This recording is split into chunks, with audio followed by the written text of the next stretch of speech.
In a bustling bar within the royal capital of Albor, patrons gossip about a monster whose power defies all logic. Rumors claim this unbelievably strong beast commands the legendary Fenrir, a former servant of the Demon King, and the patrons murmur that it single-handedly wiped out a notorious band of thieves. The tension breaks into laughter when someone mentions the terrifying entity supposedly looks like a black-haired child, causing the confused drinkers to scoff at the ridiculous image. The ridiculous rumor goes even further, claiming the fearsome child travels with a tiny puppy by its side, as disbelief sweeps through the tavern at the absurd mental picture. Suddenly, a patron realizes a figure matching that exact description was just sitting beside them at the counter, while outside, the mysterious individual slips away. Quietly relieved to have escaped the spotlight, the black-haired child sighs, lamenting the struggles of being an adult while walking alongside his fluffy, mystical companion, and mutters in disbelief that his infamous reputation has already reached the capital. In a violent flash of a past life, a massive speeding truck careens dangerously toward unsuspecting pedestrians.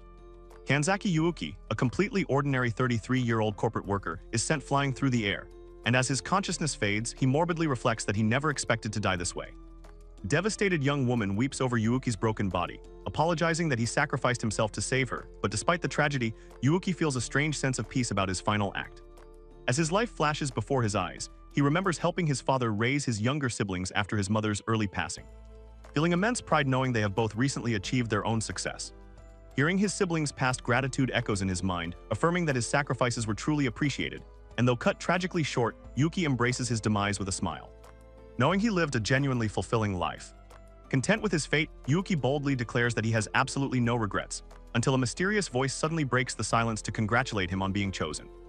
Yuki snaps his eyes open in utter bewilderment as a tiny pair of bare feet unceremoniously rests atop his head. Sitting in an ethereal void, a deeply confused Yuki questions his own death while staring at a childlike figure, and the mysterious entity casually confirms his demise before Yuki demands to know her identity. The small figure proudly declares that this realm is the sacred space of a god, leading Yuki to immediately piece the puzzle together, realizing exactly what kind of supernatural encounter this is.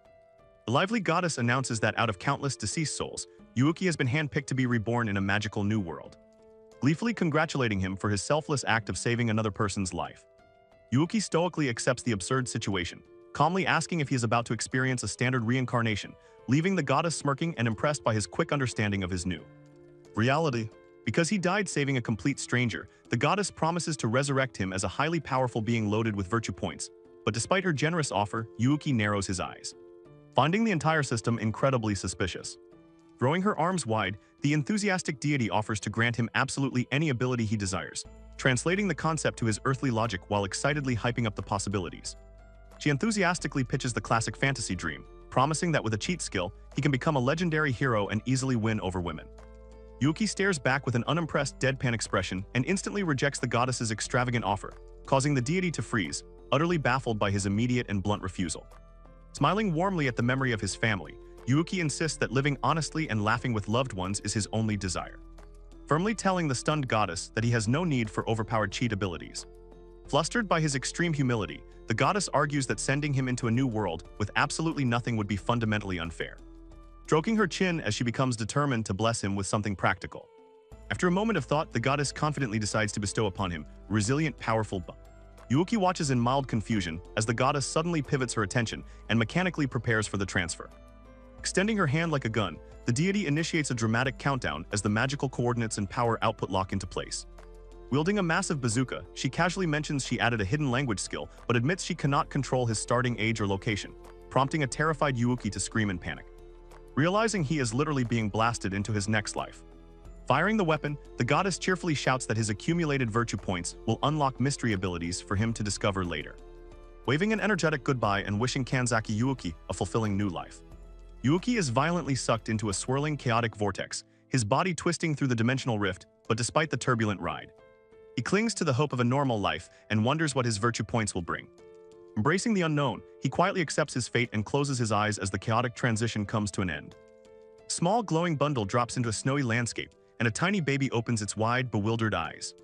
The reincarnated Yuki looks around in horror, realizing the goddess dropped him straight onto a freezing, perilous snow mountain, and curses his luck as he remembers her warning about the randomized spawn location.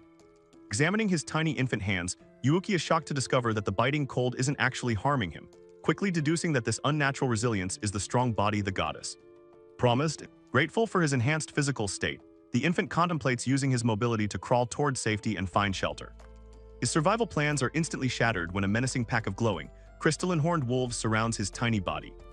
Squeezing his eyes shut in absolute terror, the helpless infant braces for the agony of being eaten alive, lamenting the cruel irony of dying mere minutes after being reincarnated. As the ferocious wolves lunge toward their prey, Yuuki tightly guards his face and prays the impending death as painless, just before a heavy booted foot kicks off the snowy ground at blinding speed. Descending from the sky like a thunderbolt, a mysterious cloaked warrior violently slashes through the pack with a gleaming dagger. The fierce rescuer glares at the surviving beasts with murderous intent and commands them to begone. Still alive against all odds, the infant Yuuki stares up in complete awe and confusion at his unexpected savior. The cloaked figure floats in the air, and Yuuki watches in absolute disbelief as this impossibly strong human blows away the entire wolf pack with a single devastating strike. As the surviving wolves whimper and flee, the rescuer lands gracefully, and Yuuki silently laments just how incredibly harsh this new world is. Staring up at the snowy sky, the tiny infant genuinely questions if he even has what it takes to survive in such a brutal environment. The mysterious warrior crouches down in the snow, gently checking on the shivering child to ask if he is all right. Gazing up at his savior's scarred but gentle face, Yuuki is deeply moved by the stranger's kindness as the warrior softly reassures him that he doesn't have to worry anymore. The kind-hearted warrior cradles the freezing baby in his arms, wondering aloud why a child was left in such a desolate place, while Yuuki happily reflects that good people still exist in this world. Standing up with the infant secured in his grasp, the rescuer notes that there is absolutely no point in leaving the vulnerable baby out in the deadly cold. Letting out a heavy sigh, the warrior steels himself and makes a swift decision about their next move. Holding the child tight to his chest, he firmly declares that he will take the infant to a specific safe place. Merging from the harsh wilderness, they soon arrive at a beautiful, secluded cottage nestled peacefully by a tranquil lake. The warrior carries the baby up to the charming home and calls out for Olympia, leaving Yuuki in utter awe as he wonders if he has just been brought to paradise. A lovely, ethereal woman gracefully floats down from the sky to greet them, her gentle voice singing out as she approaches the blooming garden. Clasping her hands together in sheer delight, the beautiful spirit beams down at the tiny infant and cheerfully welcomes the adorable little traveler. Yuuki stares up wide-eyed at her sparkling, unearthly beauty, instantly realizing that this gorgeous woman must be something entirely other than human. The warrior interjects, slightly confused by her choice of words as he questions why she referred to the child as a traveler. Smiling warmly, she explains that occasionally wandering souls from distant, unknown worlds simply appear in their room. Looking down at Yuuki with deep understanding, she gently notes that his otherworldly origin explains why he was found abandoned in such a dangerous place.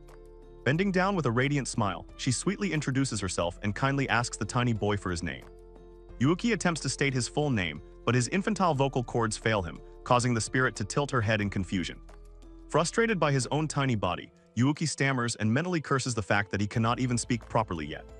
Despite his broken pronunciation, the spirit warmly accepts his attempt and brightly compliments what she considers to be a lovely name. Wrapping her arm affectionately around her companion, she introduces herself as Olympia the Spirit and proudly presents the scarred warrior as Lucy the Hunter. Yuuki adorably thanks them both for saving him, his heart melting with gratitude as he realizes that their profound kindness outshines the beauty of the world itself. Vowing to someday repay their immense generosity, Yuuki suddenly remembers his physical limitations and awkwardly accepts that he is still just a helpless 3-year-old toddler. Snapping back to the harsh reality of the situation, Lucy points out the most pressing issue, noting that the child still lacks a proper home. Olympia's eyes sparkle with sudden inspiration, and she dramatically claps her hands together to announce that she has made a final decision. Lunging forward with explosive affection, Olympia sweeps the tiny, bewildered child into a massive hug and joyfully declares that they will raise him together. She argues that since the boy has no parents in this world, it is their duty to protect him, leaving a flustered Lucy to question how she jumped to that massive conclusion so quickly. Cradling Yuuki gently, Olympia solemnly explains that the world has been utterly messed up ever since the Demon King released his miasma upon death. Pointing a stern finger at Lucy, she fiercely insists that their secluded home is the absolute safest place for a vulnerable child to grow up. Yuuki listens intently from Olympia's arms, silently agreeing that he would die instantly if abandoned and acknowledging that Lucy's incredible power is exactly what it takes to survive here. Touched by the child's plight and knowing the dangers of the outside world, Lucy closes his eyes, sighs in defeat, and finally agrees for the boy's sake. Overjoyed by his protector's acceptance, the toddler looks up at the hunter with wide, grateful eyes and softly calls his name. Olympia playfully tosses the giggling toddler into the air, teasing Lucy for his soft heart while the rugged hunter rubs his head with an embarrassed smile. Leaning in close with a comforting, motherly gaze, Olympia promises the reincarnated soul that he is safe now and perfectly welcome to stay with them forever. Leaning his cheek into her soft hand, Yuuki beams with a bright, innocent smile, overwhelmingly glad that he met these two wonderful people. Bringing the joyous moment back down to earth, Lucy's practical mind takes over as he suggests they finally get the starving child something to eat. Sitting at the rustic wooden table, Yuuki watches his new guardians prepare a meal, quietly reflecting on how he never allowed himself to lean on anyone in his past life. Surrounded by the comforting warmth of a loving home, Yuuki silently vows that he will grow strong and absolutely repay them for their kindness someday. A peaceful year passes in the blink of an eye, and a much more energetic Yuuki happily waves goodbye to his new mother as he heads out into the world. Bounding gracefully across jagged rocks, the energetic young boy performs a series of nimble, acrobatic flips. Taking a perfect landing, the reincarnated toddler notes with satisfaction that his new body is growing steadily. Clenching his tiny fists in excitement, he marvels at the incredible physical capabilities of his 4-year-old form. Scaling a steep ledge with all his might, the boy pushes through his struggles, realizing he needs more training to stop relying entirely on his guardians. His intense solo workout is abruptly interrupted when a stern Lucy catches him by the collar, demanding to know what he is doing while mentioning that Olympia is worried. Standing alongside the ethereal spirit, the boy notes that he playfully refers to Olympia as mom and the rugged hunter Lucy as mother. Staring down at the adventurous toddler, Lucy frowns slightly and asks why the boy was attempting to climb the dangerous cliff. Glancing toward the sky, the young boy confesses that he simply wanted to see the miasma-filled world for himself. Lucy gently explains that while Olympia's barrier keeps them safe, the outside world constantly spawns new miasma that drives fierce monsters completely berserk. Determined to understand his new reality, the curious boy questions what lies beyond their sanctuary, wanting to know more about the world he lives in. Charmed by the child's fierce curiosity, Lucy flashes a warm smile and agrees to show him the truth just for today. With the boy tucked safely under her arm, the powerful hunter leaps effortlessly toward the sky. Clinging tightly to his guardian, the child is left utterly amazed by the sheer speed and agility of the person he lovingly calls mother. Reaching the summit in mere seconds, Lucy announces their arrival while the poor boy hangs limply from her grasp, dizzy from the explosive ascent. Shaking off the disorientation, the young boy's eyes instantly widen in absolute shock at the scene unfolding before him. Lucy solemnly explains that this mountain, once known as the Holy Peak of Athos, used to be a vibrant land overflowing with the pure power of spirits. Staring out at a desolate landscape swarming with dark creatures, Lucy reveals that the corrupted realm is now known as the Demon Mountain. The horrifying transformation leaves the tiny boy completely speechless as he gazes over the devastated, monstrous terrain. Lucy fondly recalls the original Athos as a breathtakingly beautiful place teeming with gentle animals, admitting she desperately wanted him to see the home Olympia once loved. Seeing the deep sorrow etched on Lucy's scarred face, the child finally understands the immense grief his adoptive mothers carry. Struck by a sudden, brilliant idea, the young boy realizes exactly how he can repay their boundless kindness. With bright, hopeful eyes, he eagerly asks if growing up and restoring the mountain to its original beautiful form would make his mothers happy. Touched by the child's pure-hearted resolve, Lucy's hardened expression softens into a deeply affectionate smile as she quietly agrees. Gently patting the toddler's head, the seasoned hunter admits she has no idea how he will achieve such a monumental task, but she believes he just might be able to pull it off. Standing on the edge of the ruined peak, the young boy reflects that he had never possessed a true dream for the future in his entire past life. Gazing out at the daunting, miasma-choked horizon together, he silently acknowledges the impossible odds but vows to make it happen someday. Clenching his fists with fiery determination, he loudly declares his ultimate dream to completely purify the mountain, deciding that having such a grand ambition actually feels amazing. Grounding himself in reality, the pragmatic boy knows that before saving the mountain, he must first train hard enough to simply survive in this brutal world. Meanwhile, deep within the frozen forest, a vicious pack of glowing wolves aggressively charges toward the sanctuary. With a sudden, violent impact, a shimmering hexagonal shield shatters into pieces as the perimeter defenses are brutally breached. Standing peacefully in her garden, Olympia abruptly halts and looks toward the sky, sensing the catastrophic disruption in her magic.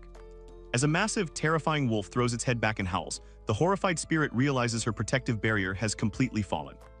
A young boy named Yuuki enthusiastically swings a wooden sword, practicing his strikes in front of a stone building while an observer watches in the background. A woman's voice calls out from the house, announcing that it is mealtime and prompting Yuuki to cheerfully acknowledge her.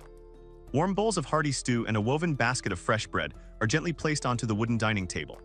Sitting at the table with his adoptive mothers, Yuuki excitedly thanks Lucy, who praises his vastly improved movements during training. Yuuki reflects internally that even after reincarnating into this strange and dangerous world, he has finally found a true, meaningful goal.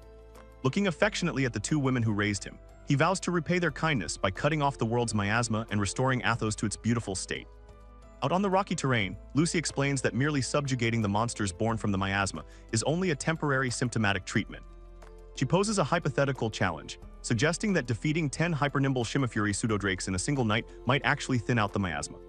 Puffing out his chest with determination, Yuuki eagerly accepts the challenge and promises to do his best, prompting Lucy to smirk and declare that she expects nothing less from her disciple. Yuuki thinks about how safe he is inside Olympia's barrier, knowing full well that without combat skills matching Lucy's, he would instantly die against the rampant beasts outside.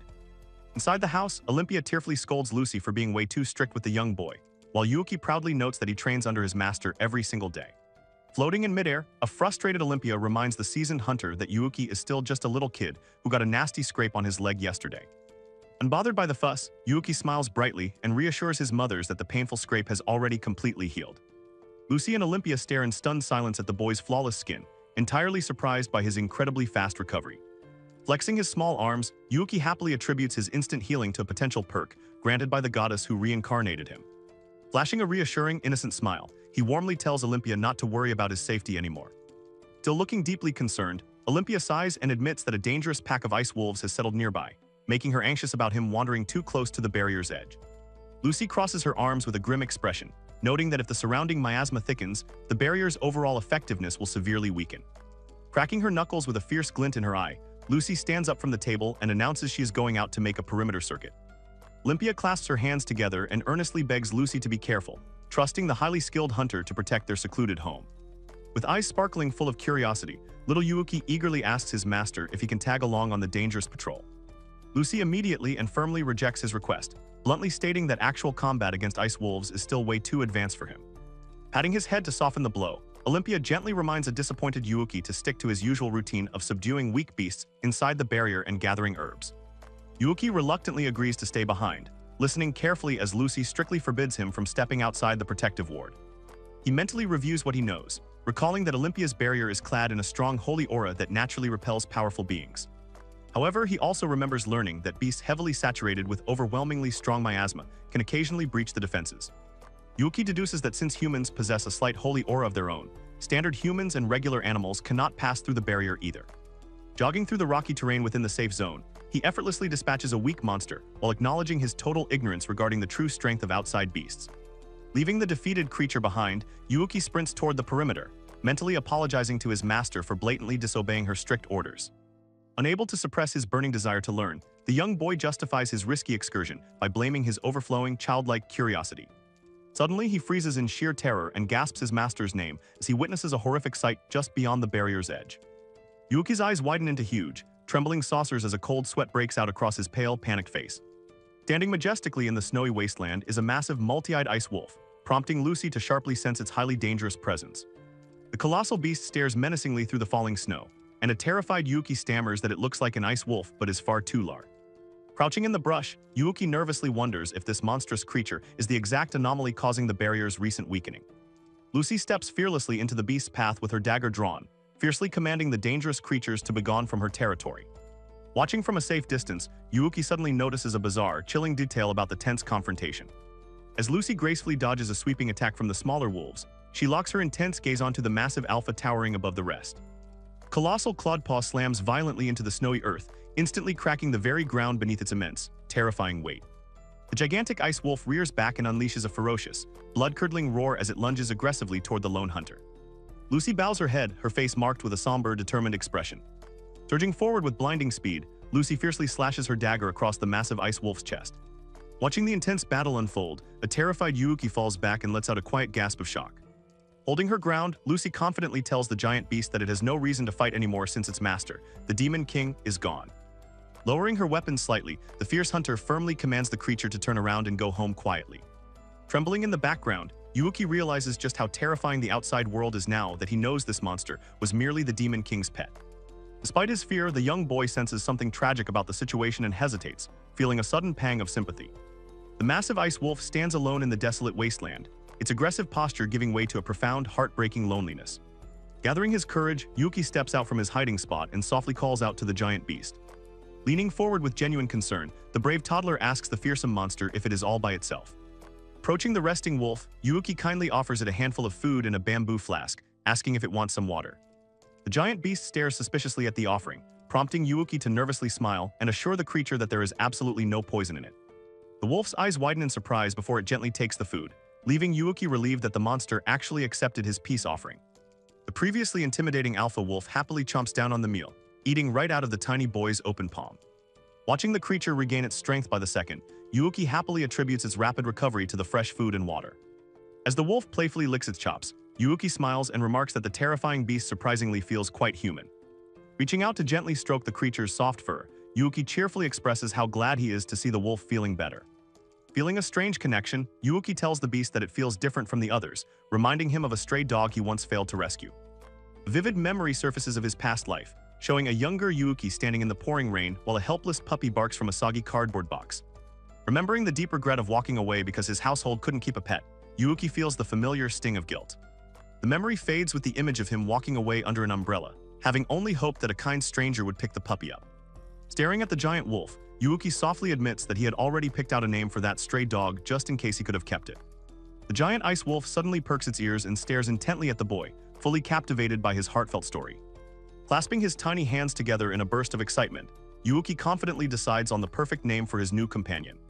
He points brightly at the massive beast and declares that from now on its name will be Pachi, causing the wolf to let out an approving bark. Glowing system window suddenly appears confirming the Fenrir has been successfully tamed, leaving a bewildered Yuuki reeling as new memories instantly flood his mind. Closing his eyes as the creature's tragic past flows into him, Yuuki realizes the wolf lost its purpose and suffered deeply from the miasma after the Demon King died. Through the mystical connection, Yuuki witnesses a vision of the solitary wolf wandering the snowy forest, acknowledging that the beast even lost its own pack. The vision continues, showing the lonely ice wolf howling mournfully into the cold, empty sky as it searches for a place to belong. Opening his eyes, Yuuki looks sympathetically at the towering monster and concludes that it only tried to breach the barrier because it was desperately seeking a safe haven. The young boy's eyes widen with profound clarity as he fully understands the misunderstood creature's innocent intentions.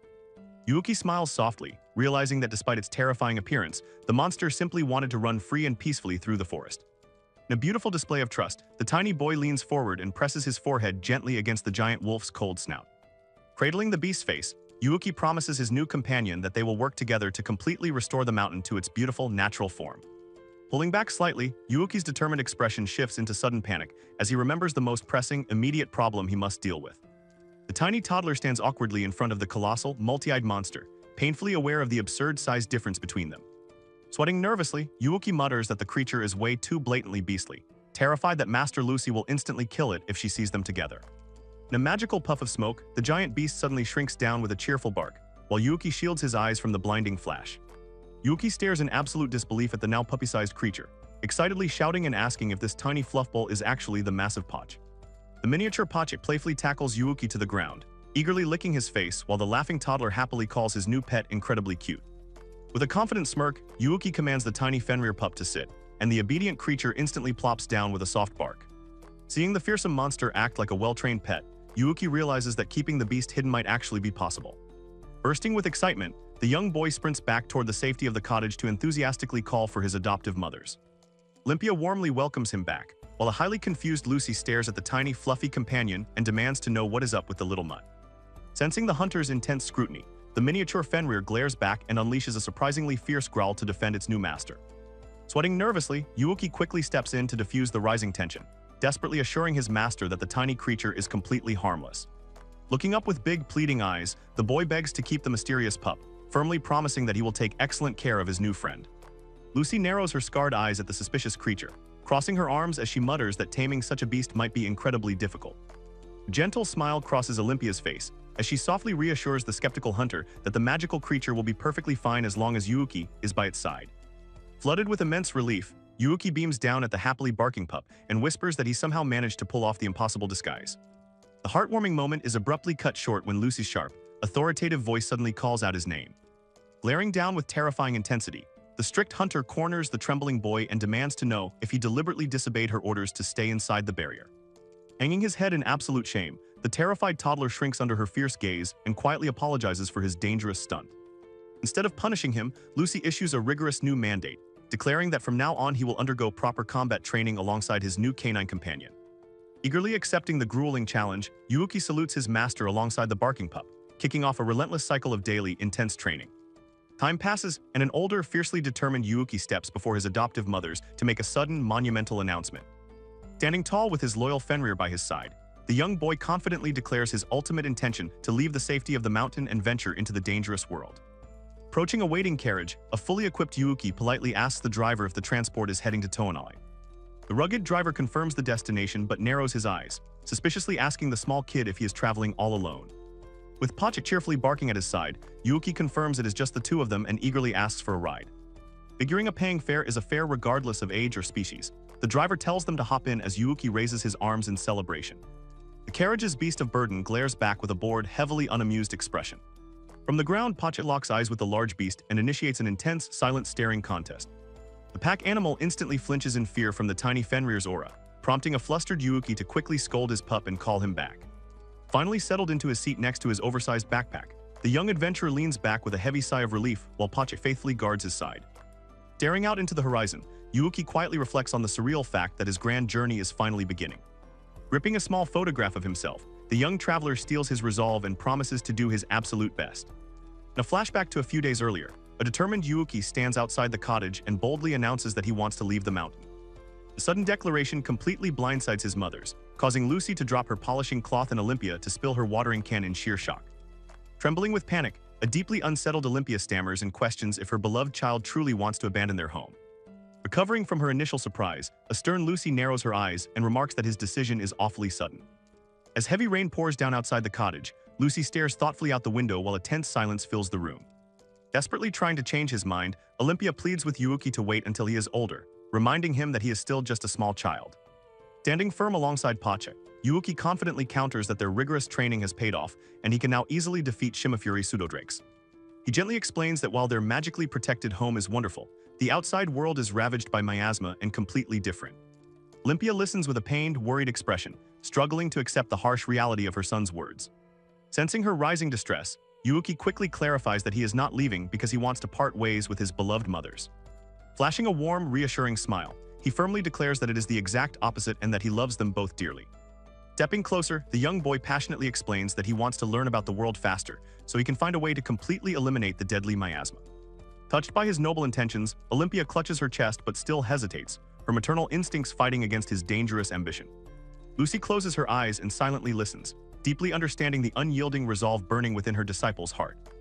Yuuki passionately insists that he wants to forge his own path, refusing to sit back and wait for someone else to save the world. Staring out at the snowy peaks, the young boy vows to cleanse the mountains of Athos and restore the land his mothers once loved to its beautiful state. Placing a hand over his heart, Yuuki proudly declares that restoring their home is his ultimate dream. Tears well up in Olympia's eyes as she softly calls his name, deeply moved by his heartfelt promise to bring back the beautiful Athos. Overwhelmed with emotion, the loving spirit drops to her knees and pulls her brave son into a fiercely protective hug. Lucy turns her back to give them a tender moment, silently accepting that the boy's mind is made up. Glancing over her shoulder, the seasoned hunter finally yields to his decision, but sternly warns him not to overdo it. Acknowledging his own youth, Yuuki excitedly admits that he is going to experience a lot of challenging firsts on this upcoming journey. Walking towards his mothers with Pacha in tow, he promises that whenever he hits a wall, he will gladly rely on trusted adults and his master. Marching forward with unwavering determination, he accepts that he might fail and feel like giving up along the way. Stopping before his proud parents, the young boy looks up with fierce, shining eyes and confidently declares that he still wants to go. A rare, tender smile softens Lucy's scarred face as she proudly admits her disciple has grown up splendidly without her even noticing. Beaming with pure joy, Yuuki reassures them both that even when they are miles apart, they will always remain a family. Flashing his brightest smile, he warms their hearts by promising that he will forever be their child. In a fleeting, heartwarming memory from his infancy, a gentle Olympia cradles him and officially welcomes him into their lives. Basking in the golden light of their home, Lucy, Olympia, Yuuki, and Pacha share a deeply emotional group hug, forever bonded as a truly precious family. A hand elegantly writes out a letter of introduction, and Lucy explains she is writing it so she can confidently entrust Yuuki to an old acquaintance. Looking up from her desk, Lucy clarifies that since Yuuki knows absolutely nothing beyond their isolated mountain, she wants him to have a reliable contact. Sitting beside her, a curious Yuuki excitedly asks if this mysterious person is an old friend of his master. Pausing her writing, Lucy confirms he is a helpful contact named Peter, who runs a local helping hand business in the bustling mining city of Toonali. Intrigued by the idea, Yuuki excitedly repeats the concept of working at a helping hand shop, to which Lucy suggests he can learn many new things by working there. Sparking with sudden hope, Yuuki asks if he can bring his beloved Pacha along on the grand adventure, and the tiny pup barks in eager agreement. Watching the pup excitedly jump into Yuuki's arms, Lucy softly smiles and agrees to include Pacha in the letter since the Fenrir only ever follows him anyway. Handing over the finished letter, Lucy warmly tells Yuuki that once Peter sends a reply, they will officially set a departure date for his journey. In In a brief montage, a slightly older Yuuki remembers the grueling 2 years he spent training under Lucy, learning everything from hunting beasts to harvesting valuable pelts and livers. Packing his massive travel bag with precision, Yuuki confidently reflects that all the rigorous survival skills he learned will undoubtedly serve him well in his new life. Standing at the threshold of his home, the young boy feels a sudden, overwhelming rush of both deep anxiety and thrilling excitement. The memory abruptly shifts to a younger, crying Yuuki being playfully spun around by a laughing Olympia, while a deadpan Lucy watches the chaotic scene. Watching his adoptive mother laugh, Yuuki solemnly recalls how in his past life, he always held back his true desires for the sake of his younger siblings. Patting his cheeks to snap out of his nostalgic thoughts, a revitalized Yuuki focuses on the thrilling prospect of finally testing his hard-earned abilities in the wide world. Pachet barks enthusiastically beside him, and Yuuki smiles down at his loyal companion, admitting that the unknown journey ahead is undeniably exciting. The peaceful cottage stands beautifully under a bright sky, marking the monumental day of Yuuki's highly anticipated departure. Standing by the door fully packed, a tearful Olympia desperately clings to Yuuki, begging him to reconsider while the boy playfully complains that she is squishing him. Unable to hold back her tears, Olympia buries her face in her hands and weakly apologizes for her sudden emotional outburst. Stepping in to calm the situation, a stern but caring Lucy firmly reminds Yuuki to keep a close eye on his map, money, and luggage, warning him to never let them out of his sight. Wiping her tears, Olympia presses a fresh piece of fruit into his hands, gently pleading with him to accept her final parting gift. Still openly weeping, the heartbroken spirit dramatically cries out that she absolutely hates her ethereal body because it physically prevents her from traveling with him. Lucy steps closer and kneels down to his eye level, her scarred face turning deadly serious as she prepares to impart her final, most crucial piece of advice. Looking directly into his eyes, the seasoned hunter issues a strict command, absolutely forbidding him from fighting seriously even if he is attacked. Utterly baffled by the bizarre instruction, Yuuki stares back at his master with a comical look of pure, unadulterated confusion. Lucy grimly clarifies that if a small child like him were ever seen effortlessly overpowering a grown adult, it would draw extremely dangerous attention. Finally understanding her logic, Yuuki raises his hand with a bright smile, promising to just run away instead of fighting, to which Lucy nods in approval. Reaching into his pocket, Yuuki pulls out the small, cherished photograph of himself, holding it tightly as a symbol of his unbreakable resolve. Lucy carefully presents a sheath dagger, awkwardly explaining that she had to borrow it from her father's drawer since he didn't own a sword meant for a woman. Gazing down at the weapon in awe, Yuuki fondly recalls that this is the exact same dagger he used while adventuring alongside his beloved master. With a soft, nostalgic smile, Lucy proudly hands over the blade, and a deeply moved Yuuki respectfully thanks her for the precious gift. Placing her hands firmly on his small shoulders, Lucy gently pushes him forward, softly commanding her young disciple to finally go on his way. Adjusting his heavy backpack, a determined Yuuki turns his back to his mothers and sincerely thanks them for everything they have done. Waving cheerfully over his shoulder, a smiling Yuuki calls out his final goodbye, while Pachet barks a joyful farewell right beside him. Standing side by side, Lucy and a tearful Olympia wave back at their beloved son, watching him step out from the safety of their magical barrier. The young traveler and his faithful pup confidently march away from the cottage, stepping boldly into the vast, unknown world. Glancing back one last time, Yuuki admits that parting from his loving family feels incredibly lonely, but since he chose this path himself, he promises to give it his absolute all. Sitting safely in the back of the bumpy carriage, Yuuki smiles down at Pachet, reassuring himself that as long as his loyal friend is with him, everything will be perfectly fine. The carriage wheels rumble loudly across the dirt path, officially marking the beginning of Yuuki's grand journey to Toonalite. Peering excitedly out the back window of the moving carriage, Yuuki cheers as the vehicle picks up speed, with Pachet barking happily right beside him. The gruff driver calls back from the front, warning the boy not to lean out too far because if they run into a pack of black wolves, he will violently floor the carriage. The boy asks if the carriage is reserved, but the driver notes it's empty besides them. The driver explains that out in the boondocks, it's just them or Lord Granada's until the next big station. Puzzled, the boy asks about Lord Granada's, and the driver reveals he is the great hero who defeated the Demon King and sometimes uses this stagecoach. He describes the hero as a mysterious masked warrior who appeared out of nowhere to take down the Demon King, acting as a one-man army strong enough to scatter beasts alone. Cradling his pup, the boy marvels at how super strong this legendary hero must be. Smiling fondly, he recalls that his master was also incredibly strong, realizing there are truly amazing people out in the world. Squishing his fluffy companion, he happily steels himself to become a strong adult as the pup lets out a soft woof.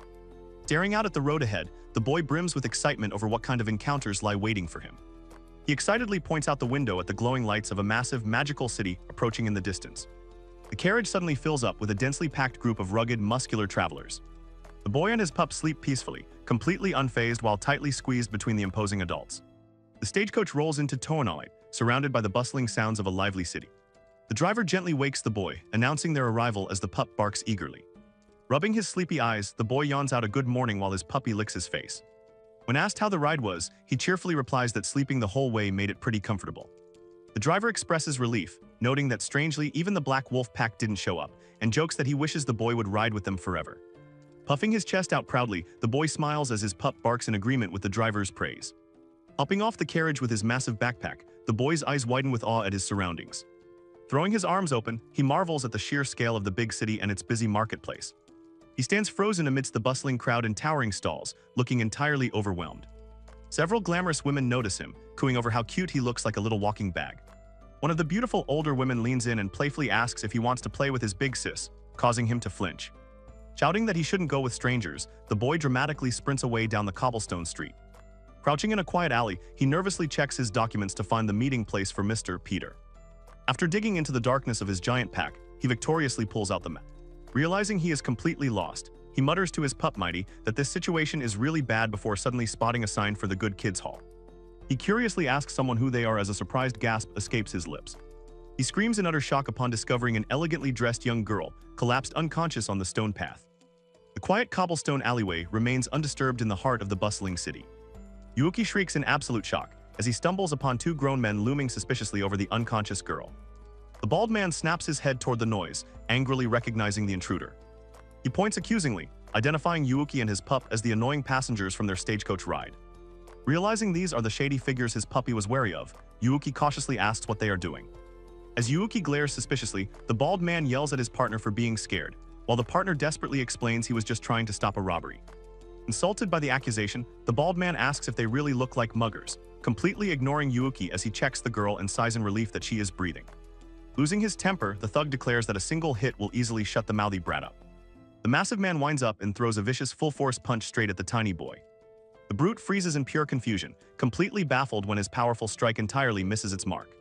Furious at his failure, he orders his partner to grab the slippery brat and hold him down. His partner awkwardly refuses but apologizes to Yuuki, half-heartedly asking the kid to stay still. Unfazed by the danger, Yuuki effortlessly weaves and dodges as the two grown men try to snatch him. The thugs hilariously crash into each other as Yuuki flips over their heads, leaving them completely disoriented. Leaping playfully through the air, Yuuki remarks that dodging them feels like a leisurely stroll compared to playing tag with his powerful master. The exhausted thugs scowl in deep frustration, unable to lay a single finger on the nimble child. Landing flawlessly, the young boy confidently realizes that he can easily handle opponents of this caliber. Before the fight can escalate, a sudden voice echoes down the alley, commanding the thugs to stop. A cloaked figure named Abel emerges from the shadows, sharply questioning his subordinate's actions. Stinky hastily apologizes as Abel steps forward, sternly ordering his men to never lay hands on a child. Yuuki recognizes the newcomer immediately, remembering the cloaked man from their shared stagecoach ride. Abel casually assesses the collapsed girl, calmly concluding that she is simply suffering from hunger or mana depletion and will wake up soon. Realizing his men just panicked over a fainting girl, Abel apologizes to Yuuki for the unnecessary trouble they caused. Thoroughly bewildered by the chaotic interaction, Yuuki watches silently as the strange trio abruptly announces their departure and leaves the alley. The puppy barks gently as the unconscious girl finally lets out a weak groan. Kneeling carefully beside her, Yuuki peers down and asks if she is all right. The girl slowly opens her eyes and sits up, softly asking where she is. Yuuki gently informs her that she collapsed in an alleyway within Toonale. Without warning, the sick girl violently throws up right there on the cobblestones. She apologizes profusely for the horrific mess, but Yuuki quickly pats her back and reassures her that it is perfectly fine. Trying to figure out how to help, Yuuki wonders if her symptoms are genuinely caused by severe mana depletion. Taking her hand in his, he gently asks if she can stand while she groans in misery. The girl gasps in sudden realization, recognizing that he is actively using an advanced healer's technique to share his mana with her. Gripping his hands tightly, she stares in awe at how someone so incredibly young can already perform such magic. Introducing himself simply as Kanzaki Yuuki, he humbly claims to just be a kid while secretly wondering if this immense power is a perk from the goddess. Her eyes sparkling with overwhelming gratitude, the girl introduces herself as Sakura Halcyon and enthusiastically calls him Lord Yuki. Sakura bows deeply, thanking him for saving her life and eagerly asking if there is any way she can repay his kindness. As she waits with bated breath, Yuuki hesitates for a moment before deciding to take her up on the offer. Blushing furiously with embarrassment, the overpowered child admits he is entirely lost and asks her to guide him to the Peter statue. Smiling warmly at his cute request, Sakura notes how admirable it is that such a small boy traveled from the deep mountains, and they set off together.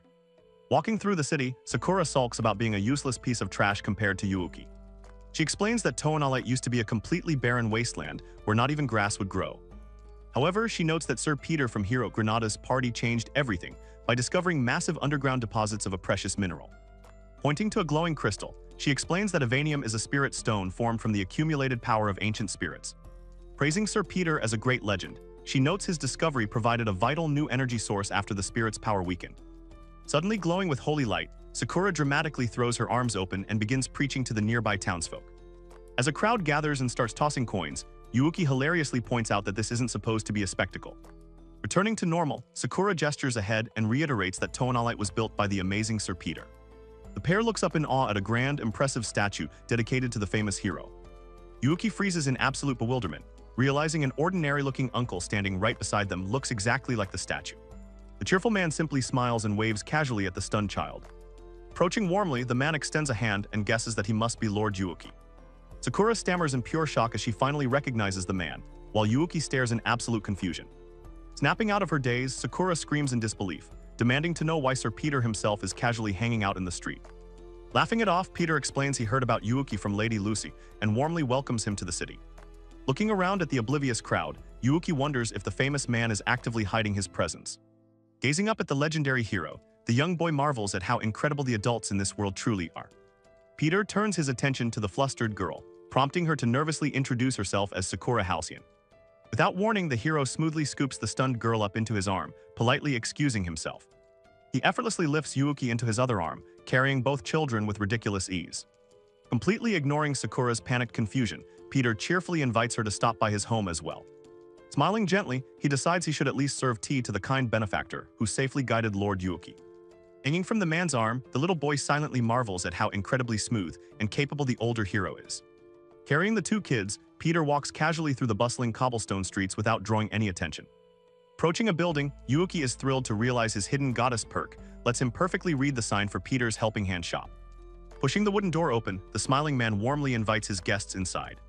The trio steps into the building, with Yuuki politely excusing their sudden intrusion. Setting them down near a table, Peter warmly welcomes them after their long, tiring journey. Sakura bows in gratitude as their host invites them to help themselves to the fresh bread. Munching happily on his snack, Yuuki realizes just how incredibly hungry he actually was. Peter calmly prepares some drinks, asking his guests if the tea leaves he chose are acceptable. Suddenly, an angry young woman bursts into the room, yelling at her dad for not waking her up before their guests arrived. She freezes dead in her tracks, staring intensely at Sakura in her novice saintess uniform. Flustered, the girl hastily apologizes, claiming she just remembered something urgent, and wildly sprints away. Deeply confused by the abrupt exit, Yuuki looks up and asks Peter what is suddenly wrong. Sighing tiredly, Peter explains that the Musean Order Sakura belongs to has various complicated issues, promising to elaborate later. Squishing Mighty in his arms, Yuuki nods obediently, accepting that the grown-up world is just way too complicated.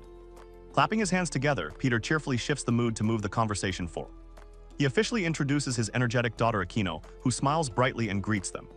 Akino warmly welcomes them, finding comfort in the cute kid and dog, while Mighty barks happily in agreement. Smiling warmly at the group, Akino cheerfully announces that she will go prepare some tea. Sitting at the table, Peter admits he was worried when Lady Lucy claimed the boy was too much for her, but expresses relief that he seems perfectly normal. As Yuuki realizes his master truly thought of his future, Peter explains she sent him away because living isolated in the deep mountains restricted what she could teach him. Curious about the business, Yuuki asks what they do, prompting Peter to explain that their helping hand shop accepts all kinds of requests. Listing off their odd jobs, the older man mentions everything from repairing roofs to mediating marital disputes and guiding mine tour. Leaning in eagerly, Akino adds that they also handle dangerous tasks like cleaning up Holiora pools and clearing away miasma. A spark of hope ignites in Yuuki's eyes, as he realizes that helping out here might teach him how to cleanse the deadly miasma back in the Athos reign. Bursting with sudden enthusiasm, the small boy leans forward and eagerly volunteers to lend them a hand. Promising to work incredibly hard, he earnestly asks the father and daughter to let him learn everything they can teach. Smiling warmly, Peter reaches out to shake the boy's hand, officially welcoming him to the team. The veteran hero gazes down at the tiny, determined child with a look of deep, fond appreciation. Breaking the comfortable silence, Peter mentions he finally figured out why his two old friends suddenly grew close again, leaving Yuuki completely confused. He explains that the two women had drifted apart after the miasma scattered, but their letters became incredibly affectionate again right around the time Yuuki was born. As realization dawns on the boy, Peter confidently praises him for being the sole reason those two heroes reconnected. Glancing down at his fluffy pup, Yuuki feels a sudden, overwhelming wave of emotion regarding his family. Beaming with genuine pride, he declares that the two women who raised him are incredibly special to him. Looking up at his new friends, the young boy swears he wants to find a way to eliminate the miasma completely for his mother's sake. Clasping his tiny hands together, he smiles brightly and notes how happy and proud his mothers will be when he finally succeeds. Deeply moved by his pure motivation, Peter agrees with a soft smile and promises they will work hard together. Shifting back into a professional mindset, the shop owner prepares to assign their very first task. Suddenly, the shop door violently slams open as a panicked, sweating man bursts inside shouting about a massive emergency. Peter, Akino, and Yuuki all stare in absolute bewilderment at the frantic, suit-wearing customer. Trembling with terror, the desperate man screams that his manor has been overrun by monsters and violently begs to hire their immediate help. A large, creepy mansion stands silently as the dark air around it grows visibly stagnant. Staring up at the eerie estate, Yuuki realizes this must be the monster-infested manor they need to clean for Mr. Hilk's sake. Back inside the shop, a panicked Mr. Hilk begs for their help, explaining that his home has inexplicably turned into a monster mansion. Yuuki repeats the terrifying phrase in pure disbelief, wondering what kind of horrors lurk inside. Peter steps up to his frantic customer, calmly urging Mr. Hilk to settle down and explain what on earth happened. Trembling with lingering fear, the man reveals that the manor he manages has completely devolved into a deadly miasma pool. Peter explains to a confused Yuuki that a miasma pool forms when negative energy released by the Demon King heavily accumulates in a closed space. Mr. Hilk confirms the grim reality, adding that the situation grew so dire the previous tenant fled in the dead of night. The frantic man tearfully explains he tried cleaning between jobs, but beasts soon invaded and the very furniture mutated into actual monsters. Hilk admits they considered burning the place down to end it quickly, but he couldn't bring himself to destroy his childhood home filled with precious memories. Peter rubs his chin thoughtfully, deeply understanding the man's emotional attachment to the property. Suddenly, the older man gently pokes Yuuki's head to get the distracted boy's attention. Pointing to the surprised child, Peter asks if they can entrust this crucial first job to him. Winking playfully, the veteran hero explains that Akino handles most of the practical work, and he wants Yuuki to provide backup. Yuuki hesitates, nervously admitting he offered to help, but worrying his mere presence might just make them anxious. The tiny boy internally panics over the terrifying reality that despite his hidden powers, he is still only a 6-year-old child. Setting his doubts aside, the determined boy puffs out his chest and resolves to complete the mission since they specifically asked him. Looking up at his new partner, Yuuki asks Ms. Akino what exactly they need to do to handle a dangerous miasma pool. Akino smirks confidently, adjusting her glasses with a wicked little chuckle as a plan forms in her mind. Bursting with sudden, overwhelming energy, she brandishes a mop and declares they are going to do a massive cleanup. She enthusiastically explains that improving the ventilation and defeating the mutated beasts will completely dissolve the miasma pool. Though she notes the beasts are only bug level, Akino warns that staying in the pool will make them dizzy, so they must strike swiftly. Fired up by her energy, Yuuki confidently agrees to the fast-paced assault. The two determined cleaners confidently march toward the haunted manor, their boots thudding in unison. Gripping his cleaning tools tightly, Yuuki eagerly jumps into action alongside his fierce companion. Charging into the dusty foyer with a feather duster, the boy cheerfully declares that even he can handle this simple task. Throwing the large windows wide open, he immediately starts improving the mansion's ventilation to scatter the dark energy. Kino furiously wipes down surfaces, while Mighty the pup aggressively scrubs the stone floor with a rag. Working flawlessly as a team, Akino violently sweeps the floors while Yuuki expertly dusts the massive, ornate couches. Sunlight finally pours into the grand room, revealing sparkling clean windows and pristine furniture devoid of any dark aura. Wiping sweat from his brow, Yuuki proudly notes that the place is getting pretty clean, while Mighty barks in cheerful agreement. Suddenly, a familiar voice echoes from down the hall, catching Yuuki's attention as Akino prepares to tackle the next room. Hearing a terrified scream, Yuuki urgently shouts Akino's name and sprints down the corridor to investigate the commotion. Peeking around a massive pillar, Yuuki is shocked to spot the two bumbling thugs from the alleyway cowering by a heavy door. The thugs panic as the door bursts open, shouting to forget the nobles inside and desperately urging each other to run for their lives. Bursting into the back room, Yuuki and Mighty discover an incredibly thick, suffocating concentration of dark miasma. A swarm of terrifying, fanged books flies wildly through the air, aggressively attacking everything in sight with their sharp pages. Yuuki recoils in pure shock as the cursed literature swarms aggressively around the ruined study. Stepping calmly inside, Akino explains that libraries are highly prone to becoming miasma pools and spawning book-type monsters. However, she quickly grows dizzy and stumbles, realizing this infestation is far beyond anything she imagined as Yuuki rushes to catch her. Sprinting through the chaotic library, Yuuki realizes they need to find any remaining survivors and escape before the miasma dizziness overwhelms them. Without warning, a monstrous fanged book violently swoops down to attack the fleeing group. Trapped amidst the swarm of flying literature, Sakura cowers helplessly on the floor with her arms shielding her head. Trembling in terror, she apologizes to her master as Yuuki suddenly spots her in the danger zone. Warning Akino that he is about to do something reckless, the young boy pivots and leaps directly into the fray. He fearlessly confronts the aggressive, flapping books as they dive toward the defenseless girl. With incredible speed and precision, Yuuki launches a flurry of devastating kicks to shred the monstrous tomes. The cursed books violently shatter into pieces under his relentless assault. Sliding smoothly to a halt in front of the terrified girl, he completely neutralizes the remaining threat. Reaching his tiny hand out, Yuuki gently asks Sakura if she is all right. Still trembling from the sheer shock, the flustered girl gratefully clasps his outstretched hand. Yuuki quickly pulls her to her feet, urgently warning that staying any longer in the thick miasma would be incredibly dangerous. Bursting out of the manor's gates into the fresh air, Sakura breathes a sigh of relief and deeply thanks him for saving her life. Kino suddenly notices his lack of protective gear, asking in bewilderment how he is perfectly fine despite the overwhelming miasma. Blinking in surprise, Yuuki realizes that he truly isn't feeling dizzy at all and wonders why the toxic air didn't affect him. Shaking off the mystery, Akino declares they must head home immediately to warn her father about the unexpectedly high danger level. Safely back at the shop, Peter sighs in deep relief upon hearing the harrowing tale and confirming everyone's survival. Sakura stands awkwardly before her rescuers, looking completely drained and deeply apologetic. She humbly thanks Yuuki again for sharing his precious mana, noting it is the absolute least she can do to repay him. Curious about the strange situation, Yuuki asks the novice saintess why she was wandering around the haunted manor. He points out that she wasn't alone and asks about the shady figures who abandoned her. Lowering her gaze, Sakura quietly reveals that the fleeing men were actually her senior members from the Musean Order.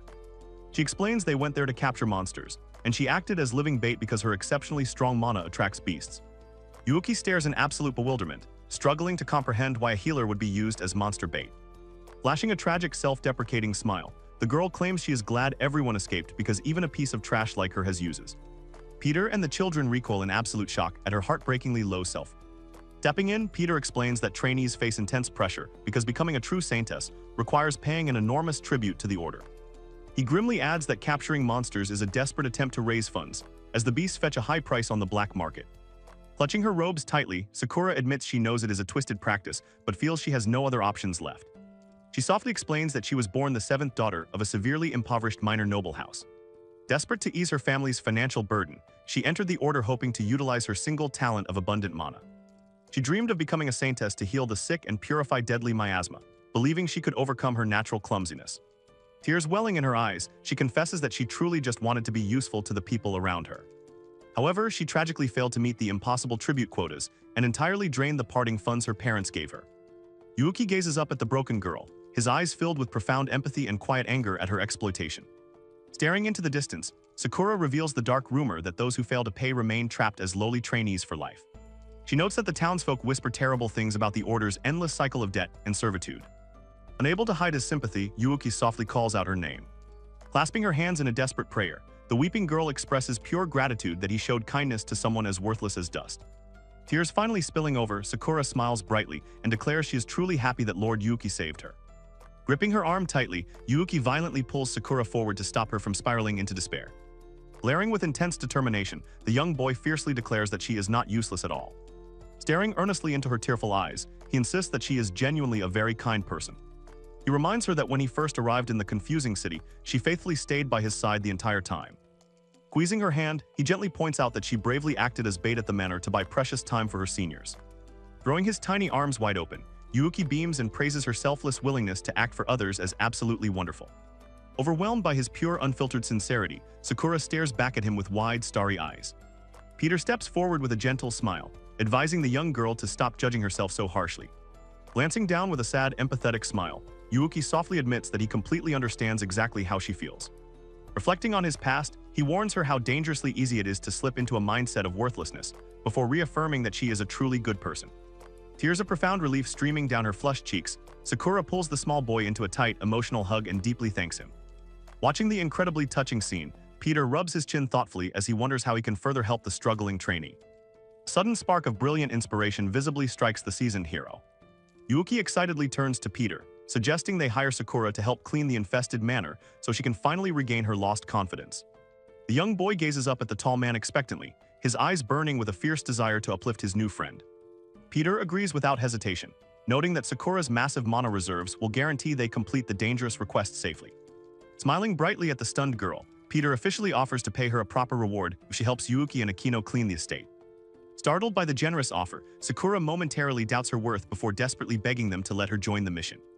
Powerful, glowing aura of renewed hope and camaraderie washes over the united group as they finalize their bold strategy. Gripping their mops and buckets with intense, dramatic resolve, the newly formed squad prepares to move out. Armed to the teeth with basic cleaning supplies, the heroic team marches boldly toward the haunted manor to finish the job. The team stands outside the eerie Hilk mansion, fully prepared to begin their massive cleaning operation. Kino enthusiastically points forward, declaring they will efficiently tackle the back rooms first where the miasma is thickest. She confidently poses and adjusts her strange glasses, clearly geared up for the dangerous task ahead. Curious about her equipment, Yuuki tilts his head and asks what is so special about the glasses she has been wearing since yesterday. Kino proudly explains that her special lenses allow her to visualize miasma, ensuring she won't miss a single speck of corrupted dirt. Activating her unique vision, she scans the area and immediately notices something absolutely shocking. She realizes in awe that the dark miasma is miraculously purifying itself just by being near Yuuki, making the air much easier to breathe. Kino notes that purification normally requires intense cleaning or the use of rare holy water to cleanse the dark energy. Confused, Yuuki asks what holy water is, prompting her to explain that it is special water infused with the Great Spirit's power. Staring at the boy, Akino marvels at how mysterious he is for effortlessly resisting the miasma sickness without any divine tools. Yuuki suddenly recalls his mother serving him incredibly delicious fresh fruit and pure water every single day. He gasps in sudden realization, wondering if the amazing food from his childhood was actually infused with the Great Spirit's immense power. When Akino asks what is wrong, the flustered boy quickly waves his hands and insists it is absolutely nothing. Raising her fist high, Akino cheerfully rallies the team to get back to work and make the mansion shine. The group springs into action, furiously sweeping and wiping down the dusty furniture as they thoroughly clean the large room. Yuuki rapidly scrubs the stone floor with a rag, while Mighty the pup hilariously spins around inside a tangled bedsheet. Dropping to his hands and knees, the energetic boy aggressively wipes the floor tiles until they squeak with cleanliness. Exhausted but satisfied, Sakura drops to her knees and wipes the sweat from her brow as the room finally clears. Spotting her resting on the floor, Yuuki gently praises the novice saintess for working so incredibly hard. Crossing his arms proudly, he nods in satisfaction and notes how glad he is that they invited such a serious and kind person. Suddenly, a massive, terrifying spider monster scurries across the floor, causing Sakura to scream as she urgently warns Yuuki. Unfazed by the massive beast, the young boy swiftly raises his arm and violently swats the creature away with a single, powerful strike. The spider crashes against the wall while Akino and Sakura stare in absolute, stunned silence at his ridiculous strength. Trembling in shock, Sakura asks in disbelief how he just managed to casually swat away a deadly monster, completely barehanded. Blinking innocently, Yuuki brushes it off by stating that the spiders back in his home mountains were significantly bigger. Gripping her chest, Sakura groans in misery, admitting that just thinking about giant mountain spiders makes her feel incredibly sick. Yuuki immediately rushes over and gently shares his mana with her, earning a relieved sigh as her nausea fades. As Sakura frantically apologizes for being useless again, Akino sternly orders her to stop and genuinely praises her presence. Cradling his fluffy puppy, Yuuki flashes a bright, heartwarming smile that instantly melts the remaining tension. Pumping her fist, Akino announces that since everyone is feeling better, they should immediately tackle the remaining rooms. The group gazes up at a massive, cobweb-covered chandelier hanging ominously in the center of the entrance hall. Kino stares up at the infested fixture, muttering about how they are supposed to safely reach and clean such a high spot. Without skipping a beat, Yuuki confidently volunteers to take care of the towering problem himself. Launching himself into the air, the agile boy unleashes a rapid, devastating combo of strikes that completely obliterates the monster-infested webs. He effortlessly lands on top of the sparkling chandelier, leaving the girls completely astounded by his master's amazing training. Working together seamlessly, the trio carefully lowers the grand chandelier to thoroughly scrub away the remaining grime. Throwing their hands up in victory, the cleaning squad proudly declares their mission an absolute success as the mansion sparkles around them. Back at the shop, a deeply relieved Mr. Hilk bows gratefully, knowing his late parents would be thrilled to see their home restored. Peter warmly accepts the apology, but sternly advises the man to never neglect the property's maintenance again. Smiling warmly, Mr. Hilk hands over a thick envelope containing their hard-earned reward for completing the dangerous request. Watching from the cobblestone street, Peter, Akino, and Yuuki silently observe the man as he walks away. Smiling with quiet satisfaction, Peter notes how glad he is that Mr. Hilk seems so genuinely happy with their work. Back inside the shop, Peter warmly hands over 2 heavy pouches of coins to Yuuki and Sakura as their official payment. Handing over the pouch, Peter explains that after deducting living expenses as Lady Lucy requested, he wants the young boy to learn how to manage his own finances. Yuuki's eyes widen with absolute delight, excitedly shouting that he completely never expected to receive a cut of the reward himself. Turning his attention to the stunned novice saintess, Peter gently asks if her generous share will adequately cover her required tribute. Clutching the heavy pouch to her chest, Sakura beams with starry eyes and enthusiastically declares that it is more than enough. Shifting his tone to a serious note, the veteran hero mentions he has one final, belated report to share with the group. Sakura gasps in pure shock as Peter reveals they officially reported to the Musean Church that she single-handedly purified the entire Hilk mansion. Lowering her gaze modestly, the flustered girl mutters that she only provided a tiny bit of help during the mission. Shrugging casually, Peter explains that his odd jobs shop is ultimately just an unofficial jack-of-all-trades group that doesn't require glory. Smiling reassuringly, he insists that as long as they successfully solve their clients' desperate problems, they have absolutely no need for official credit. Resting a heavy hand on Yuuki's head, the kind man notes that giving Sakura the full credit actually helps their shop avoid unnecessary attention. Glancing down at his tiny apprentice, Peter warmly asks for his agreement on the clever arrangement. Overwhelmed by their incredible generosity, Sakura nervously hesitates and struggles to accept the unearned praise. Before she can protest, Akino steps forward and smoothly asks the novice saintess for one additional favor. Praising her immense mana for accelerating their work, Akino earnestly asks if Sakura would be willing to continue helping their team from time to time. Looking up with pure sincerity, Yuuki chimes in to thank her and completely agrees that her presence was a massive help. Clutching her hands tightly against her chest, the young girl trembles as a profound wave of emotion washes over her. Tears streaming down her flushed cheeks, she weeps with joy over finally being needed and desperately begs them to let her stay. As Sakura violently sobs out her gratitude, Akino awkwardly pats her back while a visibly amused Peter gently scolds her for crying again. The warm morning sun rises over the bustling city as a brand new day begins. Wandering through the lively, crowded marketplace, Yuuki rubs his chin thoughtfully as he tries to decide what to purchase. Suddenly, a brilliant flash of light catches his attention, causing the young boy to gasp in pure wonder. Approaching the stall, he listens in awe as the friendly shopkeeper explains that the intricate clockwork doll dances whenever it gathers sunlight. The merchant proudly points out a tiny, beautiful fragment of Evanium attached to the toy, noting how incredibly pretty it looks when it glows. Staring deeply at the dancing figures, Yuuki feels a sudden pang of nostalgia as he realizes the delicate dolls look exactly like his beloved adoptive parents. A determined smile spreads across his flushed face as he firmly makes his final decision. Slamming his coins down, Yuuki happily declares he will take the toy while the grateful shopkeeper carefully wraps his purchase. Hugging the wrapped package tightly against his chest, the young boy closes his eyes with an incredibly satisfied smile. Strolling casually alongside Mighty, he beams with pride, hoping his parents will be thrilled by the precious gift bought with his very first paycheck. Kino suddenly approaches from the crowd, carrying a large bag and cheerfully asking if he managed to find something good. Without warning, Mighty's ears perk up and the tiny pup barks eagerly at a sudden intoxicating scent. Drool pooling at the corner of his mouth, Yuuki shamelessly admits he is starving as the mouth-watering aroma washes over them. Kino confidently points toward a bustling food stall, noting they are roasting fresh bone-in meat until it turns perfectly golden brown. Flashing a bright, cheerful smile, she generously offers to splurge on a massive cut of meat to celebrate his very first successful job. Yuuki cheers enthusiastically as his older companion wildly sprints toward the stall, ordering him to wait right there. Sitting quietly on a wooden bench, Yuuki bitterly reflects that aside from his mother's magical fruit, the local cuisine has consisted entirely of dusty bread and unpeeled bean soup. Watching the crowded street, he mentally complains that every single meal he has eaten so far has tasted either brutally salty or incredibly bland. However, his eyes sparkle with pure, unfiltered excitement as he eagerly anticipates his very first taste of fresh, juicy meat in this completely bizarre world. Apologizing for the wait, Akino finally returns to the hungry boy with their freshly cooked food. She excitedly presents a large piece of bone-in meat to Yuuki, while also offering a tasty treat to a barking Mighty. Noticing his hesitation, Akino cheerfully encourages the young boy not to be shy and to eat it while it is still hot.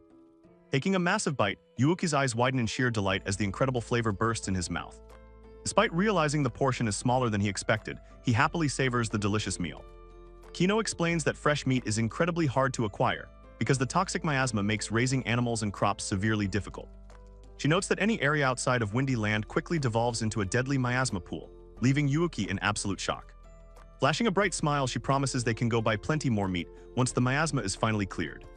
Fired up by the delicious food, Yuuki fiercely declares he will work as hard as possible until the miasma is completely gone. Chewing thoughtfully, he realizes he should be grateful for the rare meal even if the seasoning is a bit too light. Suddenly, Yuuki's attention is drawn to two passing novice saintesses gossiping about a noble who recently purified a miasma pool. The jealous girls complain that they shouldn't have left her behind if the job was so easy, noting their branch leader was thrilled by the report. As Akino and Yuuki listen silently, the trainees scoff at how impossible it seems for the clumsy girl to have handled so many monsters alone. Walking away, they bitterly assume she just pulled noble strings to have someone else do the dirty work. Yuuki silently chews his meat, his expression darkening as he absorbs the toxic, baseless rumors. Looking deeply concerned, Akino gently notes that while it is good the church recognized the purification, that nasty conversation was definitely about Sakura. Adi lets out a confused whine as he senses his master's sudden shift in mood. Hugging his pup tightly, Yuuki frowns in deep frustration over how incredibly unfair it is for Sakura to be targeted by envy after working so hard. Gazing up at the clear sky, the young boy desperately wonders if there is any way for his kind friend to be properly recognized. Kino agrees softly, sharing his lingering sadness over the unjust situation as the scene transitions to a quiet watermill house. Meanwhile, far away in the Athos range, a floating Lucy asks Olympia how long she plans on staring through her magical device. Olympia sighs heavily, noting she is using the spirit telescope to search for Yuuki, but struggling because the miasma blocks any spirit-filled waters. Lucy reminds her that the greedy Musean church has completely monopolized all the sacred springs anyway. Hearing the church's name, a scarred man nearby intensely mutters Yuuki's name under his breath. Throwing on his heavy cloak, the fierce warrior abruptly announces he is heading out, completely ignoring Olympia's confused questions. As the scene briefly flashes back to a worried Yuuki holding his pup, the scarred warrior strides purposefully. He grimly finishes his thought, declaring his firm intention to personally assess Yuuki's current situation. Horse-drawn carriage travels steadily along a winding dirt road through a vast, picturesque mountainous landscape. Peeking over the edge of the wooden cart, Yuuki and his fluffy pup gaze curiously at the passing fields. The puppy barks cheerfully as Yuuki notes that the scenery is completely different from their previous journey. From the driver's seat, Peter calmly announces that they are finally getting close to the village. Kino stammers nervously as Peter asks Sakura to brief everyone on their latest helping job before they arrive. Nodding obediently, the novice saintess prepares to explain the intricate details of their new mission. Peter gently smiles and encourages the flustered girl to proceed with the briefing. Sakura explains that a massive miasma pool has formed in the nearby mountain, causing ferocious red tusk boars to aggressively invade. She adds that a skilled local has been desperately driving them back, but the village contacted the church because he is rapidly reaching his limit. Tilting his head in confusion, Yuuki asks if their small group is actually expected to fight the massive beasts. Sakura smiles brightly and reassures him that they are only hired to build protective fences around the fields. Peter chimes in to explain that their team is merely a stopgap measure until Toonalite can dispatch official beast hunters. He notes that the only local hunters capable of handling such fierce beasts would be the legendary Brooks hunting party. Squishing his puppy, Yuuki marvels at the fact that this famous party has been active since the terrifying Demon King era. Sakura's eyes sparkle with absolute admiration as she gushes about how Lord Brooks helped defeat the Demon King. Throwing her arms wide, she dramatically praises his worldwide valor while lamenting that his feats are often overshadowed by Lord Granada. Yuuki beams with pure excitement, earnestly hoping they might actually get to meet such an incredible hero during their mission. Hugging his pup tightly, the young boy wistfully wonders if he will ever get the chance to meet the universally beloved Lord Granada. Shifting to logistics, Peter mentions that the reward from this cooperative request will help cover Sakura's required church donation. Clasping her hands together, Sakura smiles through joyful tears as she expresses her deep gratitude for finally being able to repay their kindness. Yuuki flashes a warm, heartwarming smile as he happily watches his friend finally regain her lost confidence. Peering into the distance, Peter calmly announces that Tauka village is finally in sight. Suddenly, a panic shout echoing across the fields warns of an incoming red tusk boar attack. The puppy lets out an eager bark and suddenly leaps from the carriage, prompting Yuuki to shout his name in panic. The tiny pup fearlessly charges straight toward the chaotic danger as his master desperately yells for him to stop. The entire carriage erupts into absolute panic as the oblivious puppy sprints directly toward the ferocious monsters. The adults freeze in sheer unadulterated terror as they helplessly watch the terrifying scene unfold. Without a second thought, Yuuki bravely leaps out of the moving carriage and wildly sprints after his reckless companion. Sprinting across the dirt path, the frantic boy desperately screams for his beloved puppy to return. The dog simply barks happily over his shoulder, completely oblivious to the massive threat looming ahead. The energetic pup leaps playfully into the air, as if the entire dangerous situation is just a fun game. Yuuki finally snatches the squirming pup into his arms, sighing in deep relief while the terrified adults shriek in the background. Just a few feet away, a massive, terrifying boar violently charges toward a bald man desperately swinging a farming pickaxe. Holding his pup tightly, Yuuki gasps in alarm as he realizes another furious beast is rapidly closing in on the villager. The muscular, bald villager strains with all his might to hold the massive monster back, violently cursing at the beast. Moving with blinding speed, the young boy fiercely dashes forward to intervene before the man is crushed. Launching himself high into the air, Yuuki unleashes a devastating flying kick that violently crashes into the monster's snout. Landing flawlessly with his pup still in his arms, the young boy cheerfully asks the stunned villager if he is all right. The bald man stands completely frozen, staring at his tiny savior in absolute, bewildered shock. Suddenly recognizing the boy's face, the enraged thug violently points and screams that he is the same annoying brat from the city alleyway. Breathing heavily after the intense strike, the bald man assures everyone to step back and claims he is perfectly fine. Flashing a strained but reassuring smile, he tries to comfort the worried older villagers who still look deeply concerned. Leaning down toward his tiny savior, the man fiercely whispers an order for Yuuki to keep quiet about their alleyway encounter before questioning his presence in the village. Peter and the girls step forward, with Akino questioning if they are even needed, while Peter firmly insists that the villagers must learn to defend their own fields.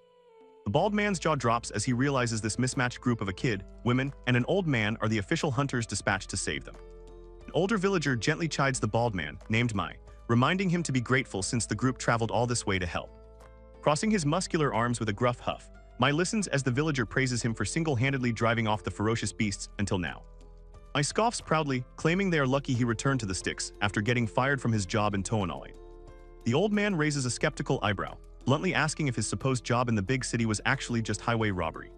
Completely caught off guard by the accurate accusation, Mai violently flinches and awkwardly turns his back in a cold sweat. Suddenly, two familiar figures named Stinky and Abel furiously sprint toward the group, completely exhausted. Spotting his returning subordinates, Mai sighs in relief and notes that he is glad they made it back to the village safely.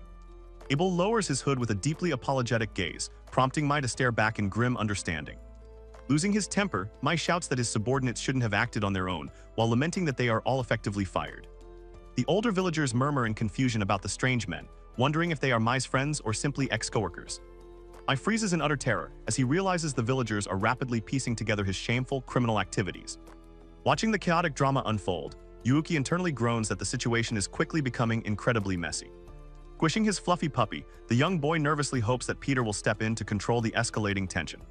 The villager suddenly gasps in awe, recognizing Peter and excitedly asking if he is actually the famous Mine Lord. Seeing the adults completely distracted and failing to pull together, Yuuki decides he can easily use his status as an oblivious child to forcefully interrupt.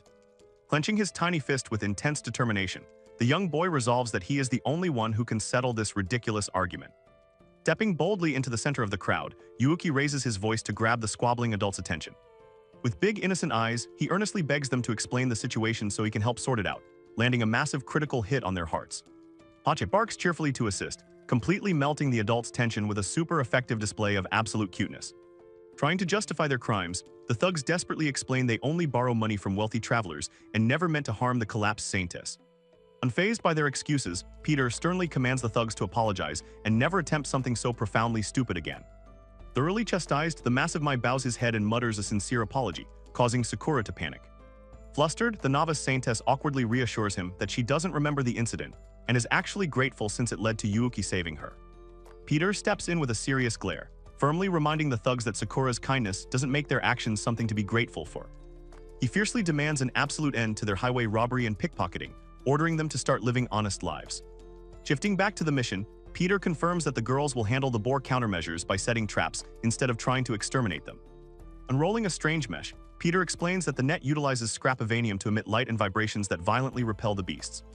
Villager anxiously questions if a simple net can truly stop a monster, just as another boar suddenly bursts from the tall grass. Acting purely on instinct, Mai bravely throws himself in front of the beast, bracing the glowing net to block its vicious charge. The boar violently recoils from the trap's holy energy, while the villagers stare in absolute awe at the miraculous defense. Mai whips his head around in sheer disbelief, completely stunned to learn that this brilliant method was actually inspired by the tiny boy. Basking in the glory, Sakura happily accepts the villagers' praise, who assume she orchestrated the incredible strategy. Yuuki laughs nervously while Akino proudly explains she simply adapted the concept of an electric fence from her grandfather's rural teachings. Pumping her fist with explosive enthusiasm, Akino declares the trap a massive success and orders everyone to begin installing it immediately. Working flawlessly as a united team, the villagers and hunters quickly carry heavy wooden logs to construct the protective barrier. The villagers and hunters work tirelessly to construct long wooden fences across the vast, snow-dusted mountain landscape. Sweating heavily, the muscular Mai violently swings a heavy mallet to drive a massive wooden post deep into the earth. Sakura cheerfully praises the tiny pup Mighty for his excellent work as Mai stares at her in sudden bewilderment. Feeling an incredible surge of stamina from her holy presence, the stunned man marvels at how crazily energized he feels. Scratching his bald head awkwardly, Mai asks the novice saintess why she isn't terrified of the very men who tried to rob her. Flashing a gentle, forgiving smile, Sakura points out that they never actually harmed her and firmly believes they won't do it again. Closing her eyes with pure, genuine warmth, The young girl happily declares that she has absolutely no reason to be scared. Resting his hands on his hips, the seasoned thug shakes his head with a fond smile, predicting her soft heart will make her a fine saintess. Flustered by the unexpected praise, Sakura wildly waves her hands and stammers that she still needs to train incredibly hard to achieve her dream.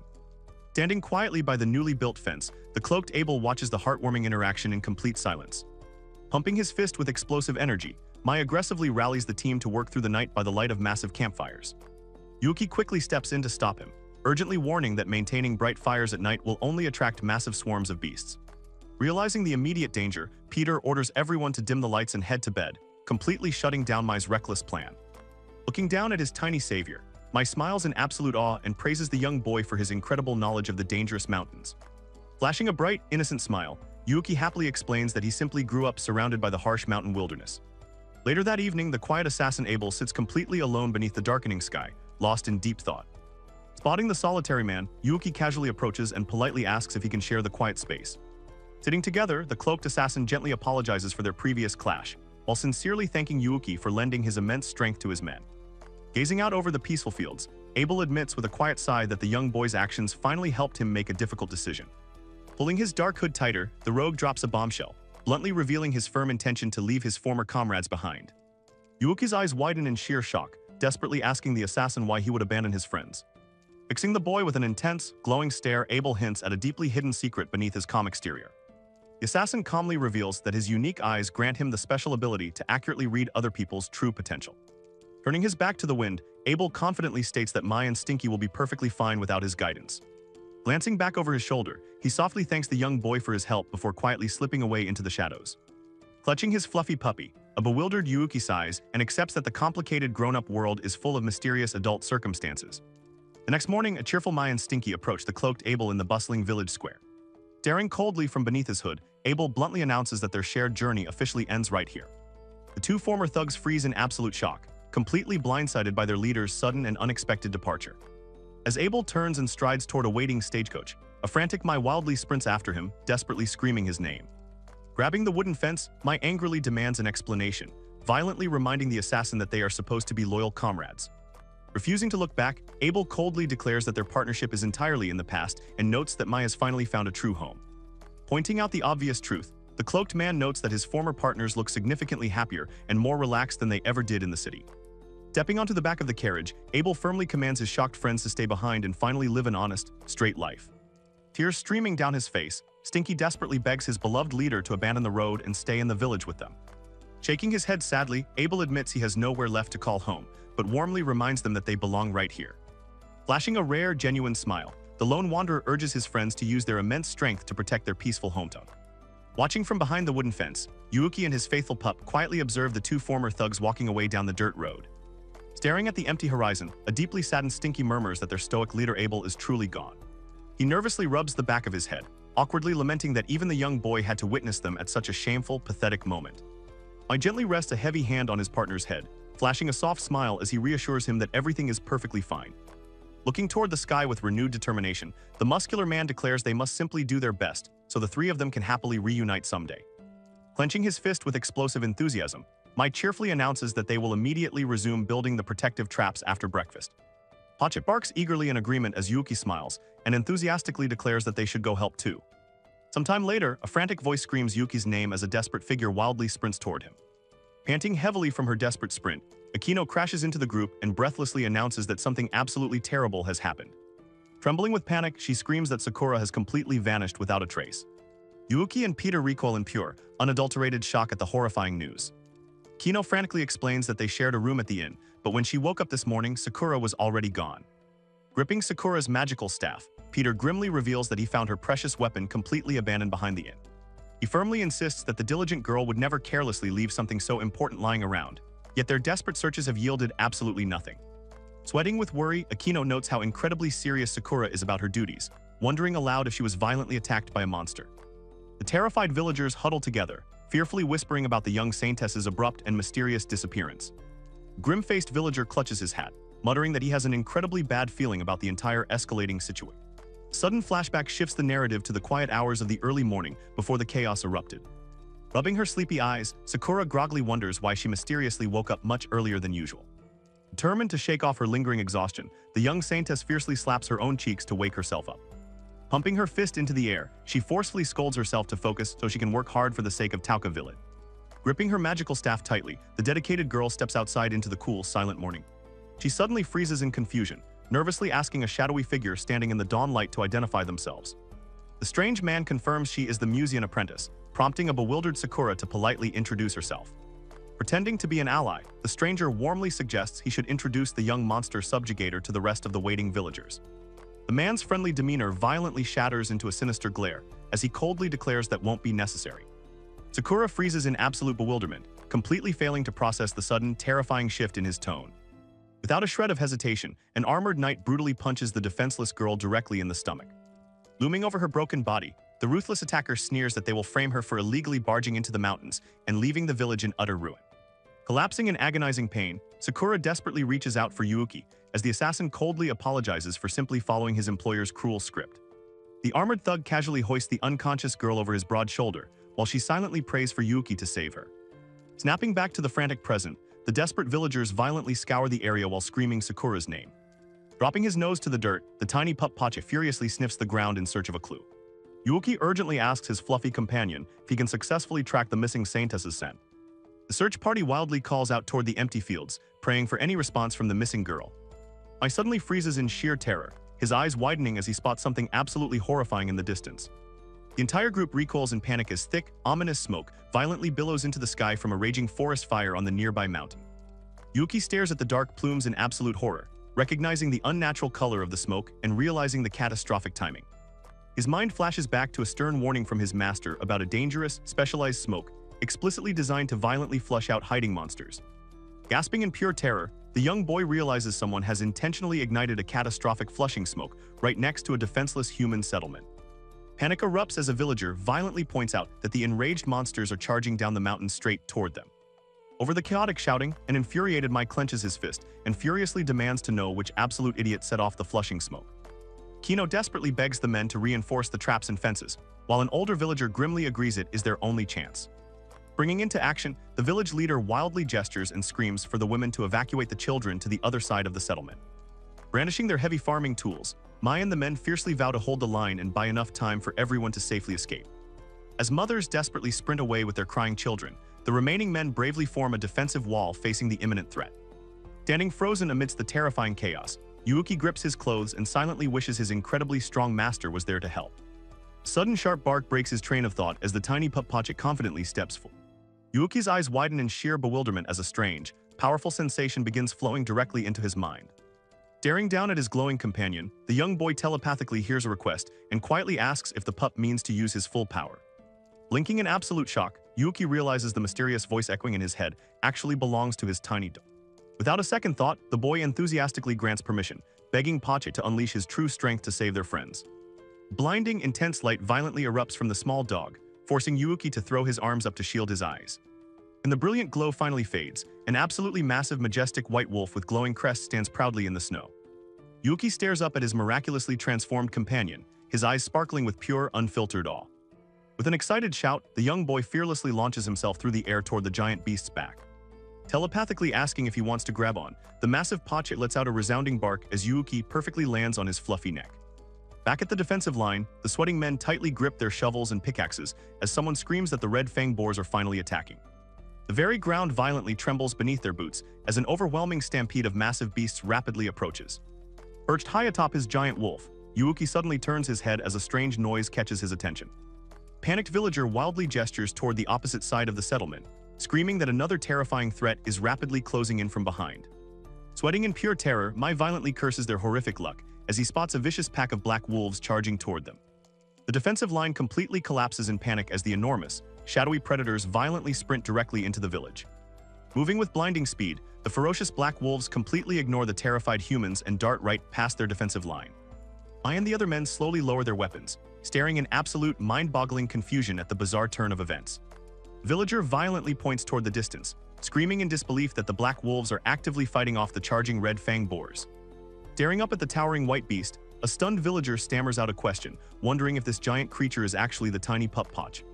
Mai completely loses his composure, wildly demanding to know if the small, innocent-looking boy is actually a legendary monster tamer. Clinging tightly to his massive companion, Yuuki leans forward as the giant wolf prepares to sprint. The young boy urgently asks Pacha to track down the missing saintess, earning a fierce, determined bark in response. Glancing back at the chaotic battlefield, Yuuki sighs in deep relief, knowing the village is temporarily safe thanks to the wild wolf pack. Waving his pickaxe, Mai boldly orders the young boy to go find the apprentice girl and leave the defense of the village entirely to them. Nodding with intense determination, Yuuki loudly accepts the mission as his giant beast violently kicks off the dirt. The majestic wolf effortlessly leaps high into the sky, leaving the stunned villagers absolutely speechless as he bounds toward the blazing mountain. Gripping the thick white fur, Yuuki marvels at the beast's incredible breathtaking speed as the landscape blurs beneath them. Staring into the rapidly thickening smoke, the young boy urgently asks his companion if they are heading in the right direction. Leaning close to the wolf's neck, Yuuki fiercely prays for Sakura's safety as they aggressively charge into the dangerous, burning forest. Pacha suddenly slows his pace and begins panting heavily, prompting a deeply concerned Yuuki to ask if he is alright. Coughing against the toxic air, Yuuki realizes the brutal flushing smoke is so overwhelmingly thick that it might even suffocate the mighty king of beasts. Peering through the suffocating gray haze, the young boy's eyes widen as he spots a shadowy figure and desperately hopes it is his missing friend. Arriving at the edge of the blazing forest, Yuuki hops off the giant wolf and orders Pacha to wait right there. Sprinting fearlessly into the thick, toxic smoke, the young boy desperately calls out for the missing saintess. A weak, pained groan suddenly echoes through the dense underbrush. Peering intensely through the sharp leaves, Yuuki narrows his eyes as he spots something hidden in the shadows. A wave of pure relief washes over him as he cheerfully declares that he finally found her. Rushing to Sakura's side, he desperately begs her to hang in there while checking her for injuries. Yuuki gently lifts the unconscious girl, his face pale with sudden shock and worry. Looming over the children, a group of armed thugs violently demands to know what a random brat is doing in the forest. Glaring at the terrifying men, Yuuki shivers at their wicked aura but bravely declares that Sakura is his precious friend. The thugs burst into cruel laughter, mockingly pointing out that the boy foolishly came all this way just to save an apprentice. Brandishing their weapons, the ruthless men violently promise to put the tiny boy to sleep right alongside her.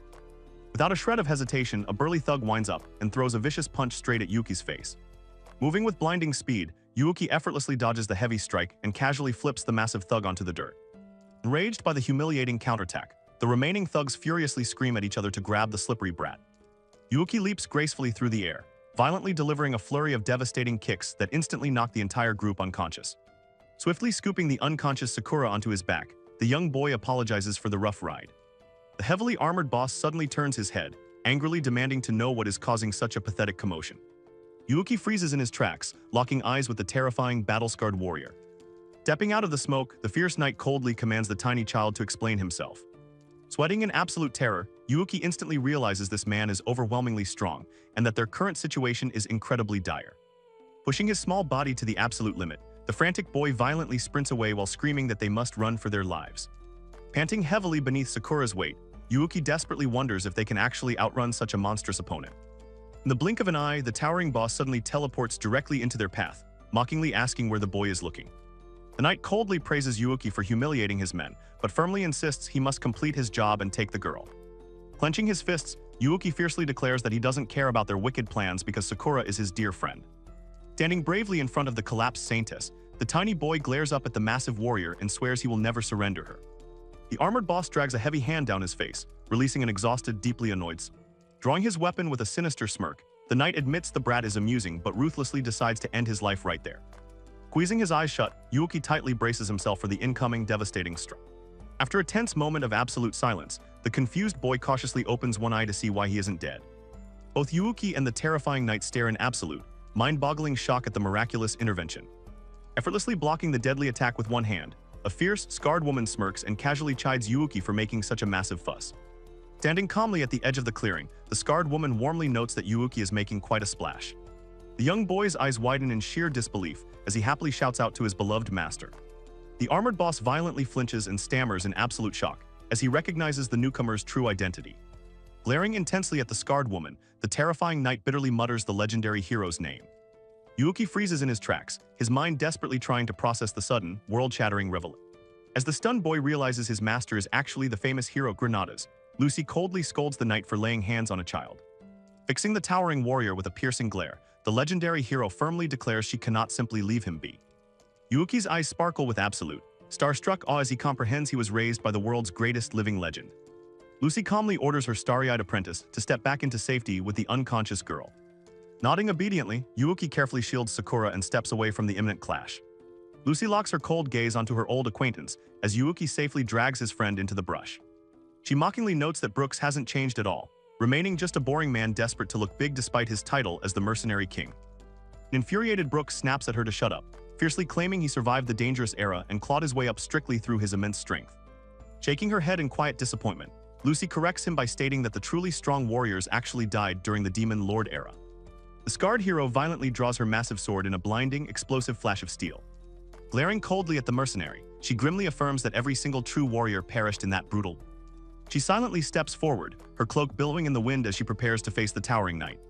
Continuing her verbal assault, Lucy casually mentions that she has heard the nasty rumors about his wicked mercenary group. She bluntly notes that they gang up to hunt monsters and violently squeeze rewards out of innocent people through sheer intimidation. Narrowing her eyes, she asks if his current job was simply to get paid to mercilessly bully a defenseless apprentice of the Musean Order. Furious Brooks screams for the washed-up retiree to shut up and stay hiding in the shadows off the main stage. Gritting his teeth with explosive rage, the massive knight violently declares that his era has finally arrived. He aggressively charges forward with a massive weapon, roaring for her to stay lurking in the back where she belongs. Lucy watches his furious, desperate assault with absolute, chilling calmness. The mercenary king unleashes a devastating downward strike, but Lucy effortlessly blocks the massive blow with her own blade. Gripping her sword tightly, the scarred woman parries his heavy attack with flawless, terrifying precision. The violent clash of their heavy weapons sends intense shockwaves rippling through the quiet forest air. Brooks violently swings again, putting all his immense strength into a furious, sweeping attack against the calm hero. Lucy effortlessly deflects the massive blade, completely neutralizing his overwhelming physical power. With blinding speed, the legendary hero violently counters and knocks the towering knight entirely off balance. Brooks's eyes widen in sheer terror as he realizes the horrifying, insurmountable gap in their actual combat abilities. The massive mercenary crashes violently onto his back, completely defeated in mere seconds. Lucy stands victorious over the fallen man, her expression utterly calm and unmoved by the brief skirmish. Watching from the bushes, an astounded Yuuki realizes just how overwhelmingly strong his master truly is. He mentally recalls how she casually obliterated a pack of ice wolves in one blow, realizing her ridiculous strength was never normal to begin with. Groaning in absolute agony, the defeated Brooks desperately struggles to crawl away as Lucy steps toward him. Staring coldly down at the broken man, she mockingly asks if leeching off the weak is truly a strong way to live. She turns her back in utter disgust, sternly commanding the pathetic mercenary to stop showing children such a shameful display. Leaving the broken man behind, the victorious hero casually strolls back toward the hidden children. Beaming, Yuuki happily calls out to his beloved master, entirely amazed by her incredible, flawless rescue. Flashing a warm, gentle smile, Lucy apologizes for the delay and tells Yuuki it is finally time to head home. Back at the Tauka village plaza, the relieved townsfolk erupt into deafening cheers as the battle winds down. Sweating heavily, the muscular Mai violently swings his heavy pickaxe to strike the remaining beasts. Landing a decisive blow, Mai triumphantly declares that there is only one last monster left to deal with. The villager girl frantically points and calls out for Stinky as the rogue desperately sprints into position. Rushing forward with a fierce, determined glare, Stinky prepares to confront the final charging beast. Standing shoulder to shoulder, Peter, Aquino, and the former thugs brace a sturdy net trap to catch the incoming boar. The massive beast violently crashes directly into the waiting net, prompting Mai to proudly shout that everything went exactly as planned. Thrusting his tool into the air, Mai wildly declares the red fang boar subjugation a complete success as the crowd cheers. Striding casually back toward the village, Lucy cheerfully announces their safe return while Yuuki waves happily. Mai wildly sprints up to the pair, desperately asking the kid and the young miss if they are completely safe. Beaming with pure pride, Yuuki joyfully announces that his incredible master came to save them. The muscular Mai stares blankly at the scarred woman, completely failing to recognize her true identity. Peter's jaw drops in absolute shock as he instantly recognizes his old comrade and loudly calls her Captain Granadas. The former thugs completely freeze in pure, unadulterated terror upon realizing they are standing before the great hero. As night falls over the village, a massive whole red fang boar roasts slowly over a crackling open fire. The entire village gathers around a towering bonfire, relaxing and sharing stories after surviving the terrifying ordeal. Clinking massive wooden mugs together in a joyous toast, the relieved villagers loudly declare it is time to celebrate. Tears of pure gratitude streaming down her face, Sakura humbly thanks her benefactor Yuuki and marvels at being rescued by the legendary Granadas. Smiling warmly alongside a barking Pacha, Yuuki gently reassures her that he is simply glad she is safe. The scene shifts to the adults relaxing by the bonfire, with Yuuki and Pacha happily watching from the sidelines.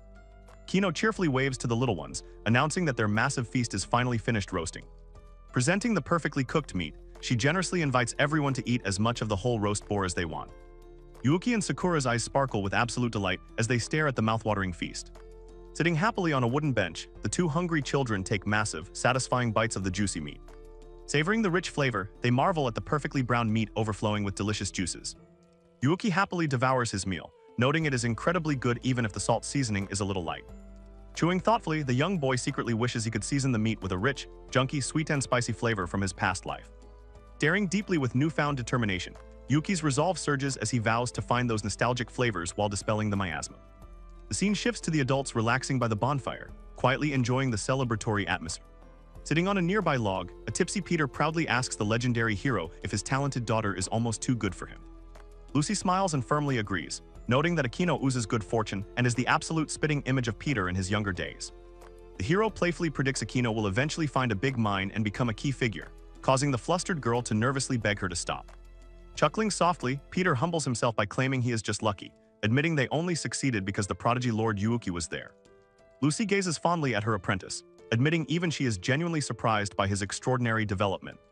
She marvels at how fast kids grow, noting that he was practically a baby just a short while ago and is now completely out of the ordinary. Sipping his drink, Peter notes he never expected to share a drink with his captain again, though Lucy quickly reminds him the squad disbanded ages ago. Kino playfully scolds her father not to drink too much, noting that even she wouldn't dare try to scold the great Granadas. Yuuki suddenly jogs over with two fresh wooden mugs, politely asking his master and Peter if they are drinking their water properly. Accepting the water, Lucy's expression turns serious as she gently asks Yuuki if he minds talking for a bit. Blinking in sheer confusion, both Yuuki and Peter stare blankly at the legendary hero. Stepping forward with confident, heavy strides, Lucy closes the distance to her young apprentice. Smiling warmly, she praises Yuuki for growing so much and doing splendidly, though the humble boy admits he is simply doing his best.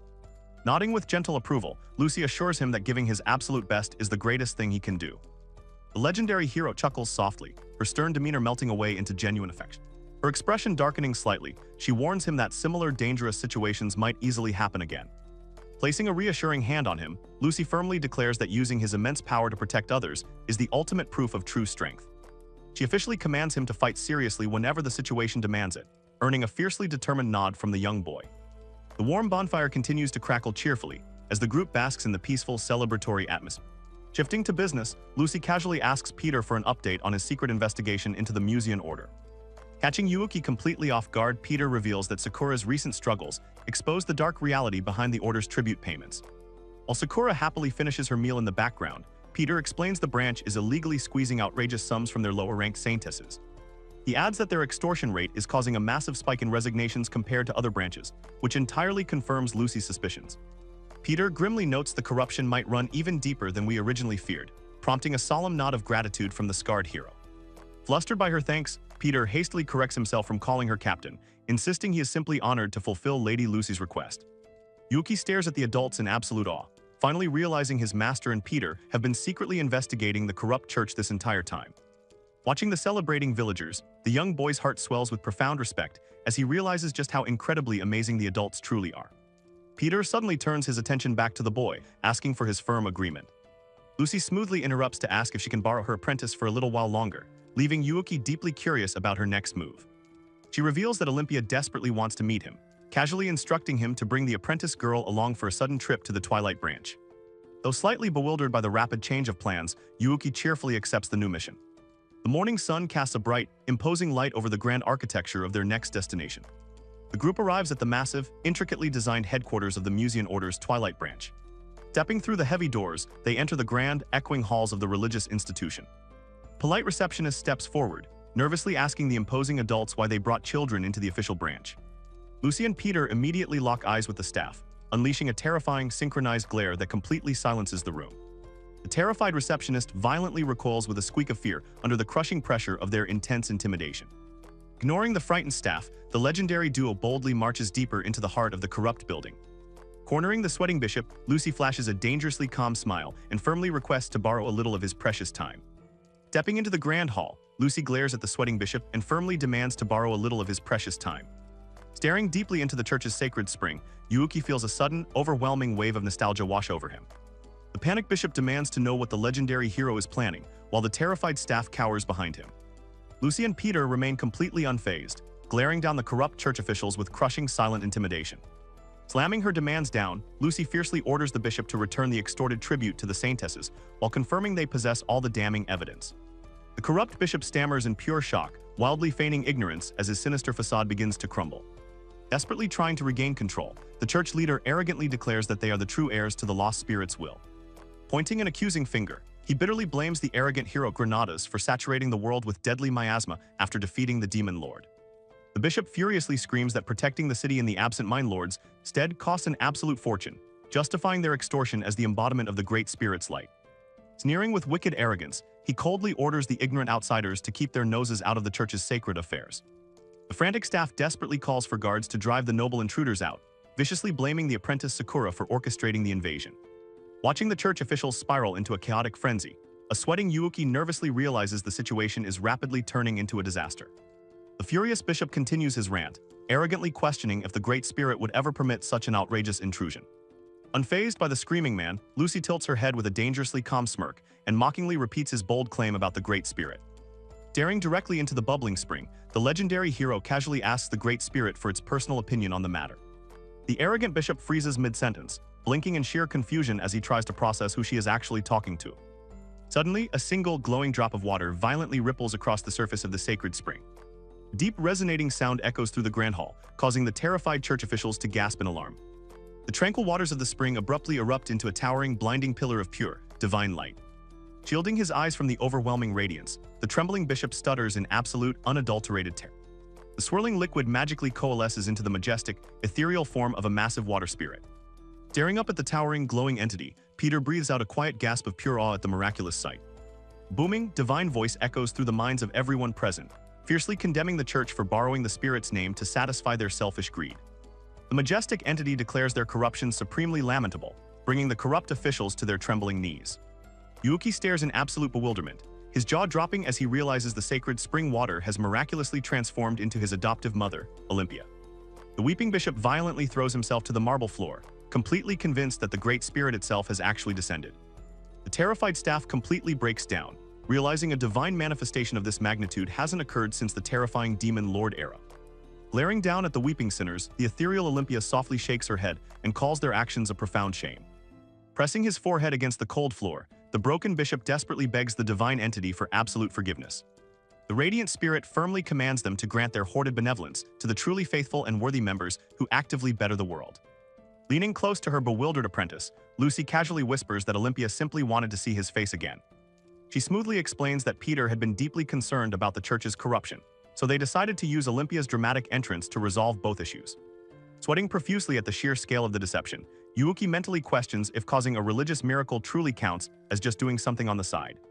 Pumping his tiny fists, the young boy quickly shakes off his doubts, fiercely resolving to play along if it means permanently saving Sakura and the other apprentices. The majestic water spirit suddenly points a glowing finger directly at Yuuki, dramatically ordering the church to be extra kind to her most beloved child. The entire room completely freezes, with all eyes violently snapping toward the tiny, bewildered boy standing near the door. The horrified bishop shrieks in absolute disbelief, instantly realizing he just unknowingly threatened the Great Spirit's personal favorite. Trembling with unprecedented terror, the corrupt officials rapidly pivot to face the sudden VIP in their midst. Smiling warmly at her adopted son, the glowing Olympia happily confirms that the tiny boy is indeed her most treasured existence. Shifting her divine gaze towards Sakura, the radiant mother notes with a gentle smile that her beloved son seems to be making wonderful friends. Glaring down at the terrified church officials, the majestic spirit coldly declares that they will receive their divine punishment later from her personal messenger, Lucy. The frantic bishop desperately begs for mercy, but Olympia sternly silences him for violently endangering the lives of innocent people. Trapped by the divine judgment, the sweating bishop groans in defeat as Lucy coldly steps forward to interrogate him about the mercenary Brooks. Shifting her massive glowing form, the Great Spirit gently turns her attention to the young apprentice and kindly asks for her name. Sakura trembles with awe as the divine entity warmly asks her to take especially good care of her beloved child moving forward. Flustered by the overwhelming honor, the young saintess hastily bows and vows to protect the boy with everything she has. Blushing furiously, Sakura marvels at Yuuki's incredible status, while frantically realizing the Great Spirit is actually speaking directly to her. The surrounding priests violently throw themselves to the floor, fanatically pledging that the Musean order will now act solely according to the Great Spirit's true will. Meanwhile, the glowing water spirit desperately reaches her massive, ethereal hands toward the tiny boy standing on the floor. Yuuki tilts his head in absolute bewilderment as the towering divine entity awkwardly wiggles her phantom fingers at him. The majestic spirit sadly lowers her massive hands, unable to physically touch her beloved son through the watery manifestation. Olympia violently weeps in frustration, crying out that she cannot physically hug her precious child in this ethereal form. Gazing up at the towering, weeping spirit, Yuuki's eyes soften as he softly murmurs his adoptive mother's name. Throwing a massive divine tantrum, Olympia sobs uncontrollably and wails about how intensely lonely she is without him. The grand, terrifying manifestation completely devolves into a blubbering mess as a deeply exasperated Lucy orders the Great Spirit to calm down. Sometime later, back at Peter's cozy shop, the veteran hero laughs cheerfully and notes that the chaotic church invasion was quite satisfying. Pouring himself a drink, Peter smiles and reminisces that their old comrades truly haven't changed at all since the old days. Yuuki watches the adults with sparkling eyes, recalling how seriously the epic legend of Granadas gets talked about out in the world. Peter excitedly notes that the legendary battle against the Demon Lord was absolutely outrageous, relying on Lucy's peerless martial arts and Olympia's overwhelming spirit power. Deep in thought, Yuuki realizes this bizarre world is filled with demon lords, magical beasts, divine spirits, and secret healing arts. Recalling the awe-inspiring manifestation at the church, the young boy marvels at how incredibly cool and fantastical his mother's powers truly are. His mind flashes back to the dark alleyway, where he miraculously shared his inner energy to save the collapsed saintess. Yuuki reflects on Sakura's absolute shock when she recognized his spontaneous action as an advanced healer's technique. Turning toward the shop owner, the curious boy mentions Sakura's claim about his mana and eagerly prepares to ask a burning question. Leaning forward with intense excitement, Yuuki directly asks Peter if real magic actually exists in this world. Blinking in sheer surprise, Peter pauses his drink and stares blankly at the incredibly oblivious child. Chuckling warmly, Peter confirms its existence, but notes it is officially called sorcery, teasing Yuuki for lacking basic worldly knowledge. Peter explains that everyone possesses raw inner energy called mana, and converting it to manipulate phenomena like fire or light is the true essence of sorcery. However, he warns that wielding actual sorcery requires vast mana reserves and grueling training, making true sorcerers incredibly rare. Tilting his head, Yuuki asks if this mystical sorcery is fundamentally different from the glowing Avanium stones used all around town. Rubbing his chin thoughtfully, Peter notes that Toonalite only became a massive, thriving city because it harvests those powerful spirit stones. Holding up a finger, the veteran hero explains the true reason Avanium is so universally valued across the world. The scene highlights the bustling city relying entirely on the glowing stones to seamlessly power their everyday tools and streetlights. Peter reveals that the stones allow ordinary people without sorcery skills to easily trigger magical phenomena, prompting a nod of understanding from Yuuki. He explains that advancing Avanium technology severely dwindled the need for real sorcerers, pushing those with high mana into the church or hunting guilds instead. Undeterred by the bleak history, Yuuki eagerly leans in and asks if he could possibly learn how to use actual sorcery. Peter hums thoughtfully, scratching his cheek as he seriously considers the incredibly talented boy's bold request. Crossing his arms, the shop owner admits that learning sorcery would definitely be possible if they could find him a proper teacher. Kino gasps in sudden realization as Peter smiles, noting that he actually knows one specific sorcerer who perfectly fits the bill. Peter dramatically reveals the legendary candidate is Lady Rilke, the Granadas squad's former court sorcerer whose all-seeing eye successfully prophesied the Demon Lord's arrival centuries ago. Marveling at the sorceress's incredible lifespan, Yuuki wonders if she belongs to a magic-wielding race like an elf. Yuuki excitedly asks if they can meet her, while a nervous Peter notes that talking about her usually summons her. Suddenly, the entire room begins to violently shake and vibrate. As Akino frantically asks her dad what is happening, Peter calmly orders the panicked kids to hold their cups. The teacups fiercely rattle as a brilliant, glowing magic circle begins to form directly on the wooden table. The mysterious magical energy intensifies, illuminating the room with a blinding light. Unfazed by the chaos, Peter casually mentions that the table was a congratulatory gift from Lady Rilke herself. He smoothly explains that the eccentric sorceress installed a very specific magical mechanism inside the furniture. Without warning, a terrifying severed head bursts straight out of the table, causing the children to scream in horror. Yuuki and Akino wail in absolute terror, scrambling backwards from the horrifying, disembodied face. A beautiful, mischievous woman phases through the wood with a smirk, casually praising the kids for their excellent, terrified reactions. The stunning sorceress fully materializes, sitting comfortably on the edge of the glowing table. Sighing in exasperation, Peter respectfully greets Lady Rilke after their long time apart. Rilke smiles down at the awestruck group, her ethereal presence commanding the entire room. Peter politely asks her not to frighten his kids so much, prompting Rilke to apologize while claiming she merely wanted to leave a strong impact on the otherworldly traveler. Trembling with curiosity, Yuuki slowly approaches the sorceress and reaches out to poke her dangling leg. Flushing bright red, the young boy marvels that he can actually touch her, completely catching the sorceress off guard with his sudden action. Rilke smiles in genuine surprise, explaining that his ability to physically interact with her astral projection undeniably proves his immense magical power. Leaning in closely, the beautiful elf asks if he is the boy who wishes to learn sorcery, earning a nervous nod of thanks from Yuuki. Peering deeply into his soul, she murmurs that his vast mana, intellect, and sheer willpower are more than sufficient for the task. Her eyes suddenly widen in pure shock as she reads the boy's deepest, hidden desires. Smirking with intense fascination at his bizarre inner worries, Rilke confidently declares that forging his potential will be entirely worth her time. Raising her hand with a playful grin, the sorceress asks if a specific kind of magic would catch his interest. Brilliant magical aura flares around her palm. She prepares to manifest a physical object out of thin air. Completely ordinary plastic bottle of soy sauce miraculously materializes in her glowing hand. Yuuki screams in absolute joy upon seeing the beloved condiment, as Rilke reveals he can use magic to summon familiar items from his previous world. She proudly notes that the boy possesses a prodigious gift, packing enough imagination and memory to easily sustain complex materialization. However, Rilke bluntly warns him that fulfilling his ultimate culinary dreams will be incredibly difficult in his current, untrained state. Pointing a commanding finger, she challenges the young boy to actively seek her out if he truly wishes to learn sorcery for the sake of that dream. With a dramatic swish of her elegant robes, the powerful sorceress begins to fade away into the ethereal light. Disappearing completely, Lady Rilke leaves behind a final, echoing promise that she will be waiting for him. Hearing a sharp bark, someone calls out for Pochi to wait. The eager dog barks excitedly, urging its master to hurry home. Trudging along with a bright smile, Yuki shares that he cannot wait to see his mom, while Pochi barks about looking forward to reuniting with his ancient kin. Yuki, Lucy, and Pochi walk along a rugged mountain trail, noting it has been half a year since they left and it is his first homecoming in a long while. The scene shifts to a flashback from a few days earlier outside Peter's handyman shop. Someone offers an open invitation to visit their tower anytime to seek out and learn magic. As Yuki excitedly asks about the magic school, Peter explains that it is the Alberthia Royal Academy, which features a dedicated magic department. The elf Rilke abruptly knocks and pardons her intrusion, assuring the boy that the magic he wishes to master will be his if he comes. Peter suddenly remembers an errand and excuses himself from the conversation. Rilke rushes off with a promise to send someone later, leaving Yuki bewildered. Lady Lucy enters the room to announce she has safely finished tidying up, earning Peter's gratitude for her hard work. Peter pauses and looks off with a thoughtful expression.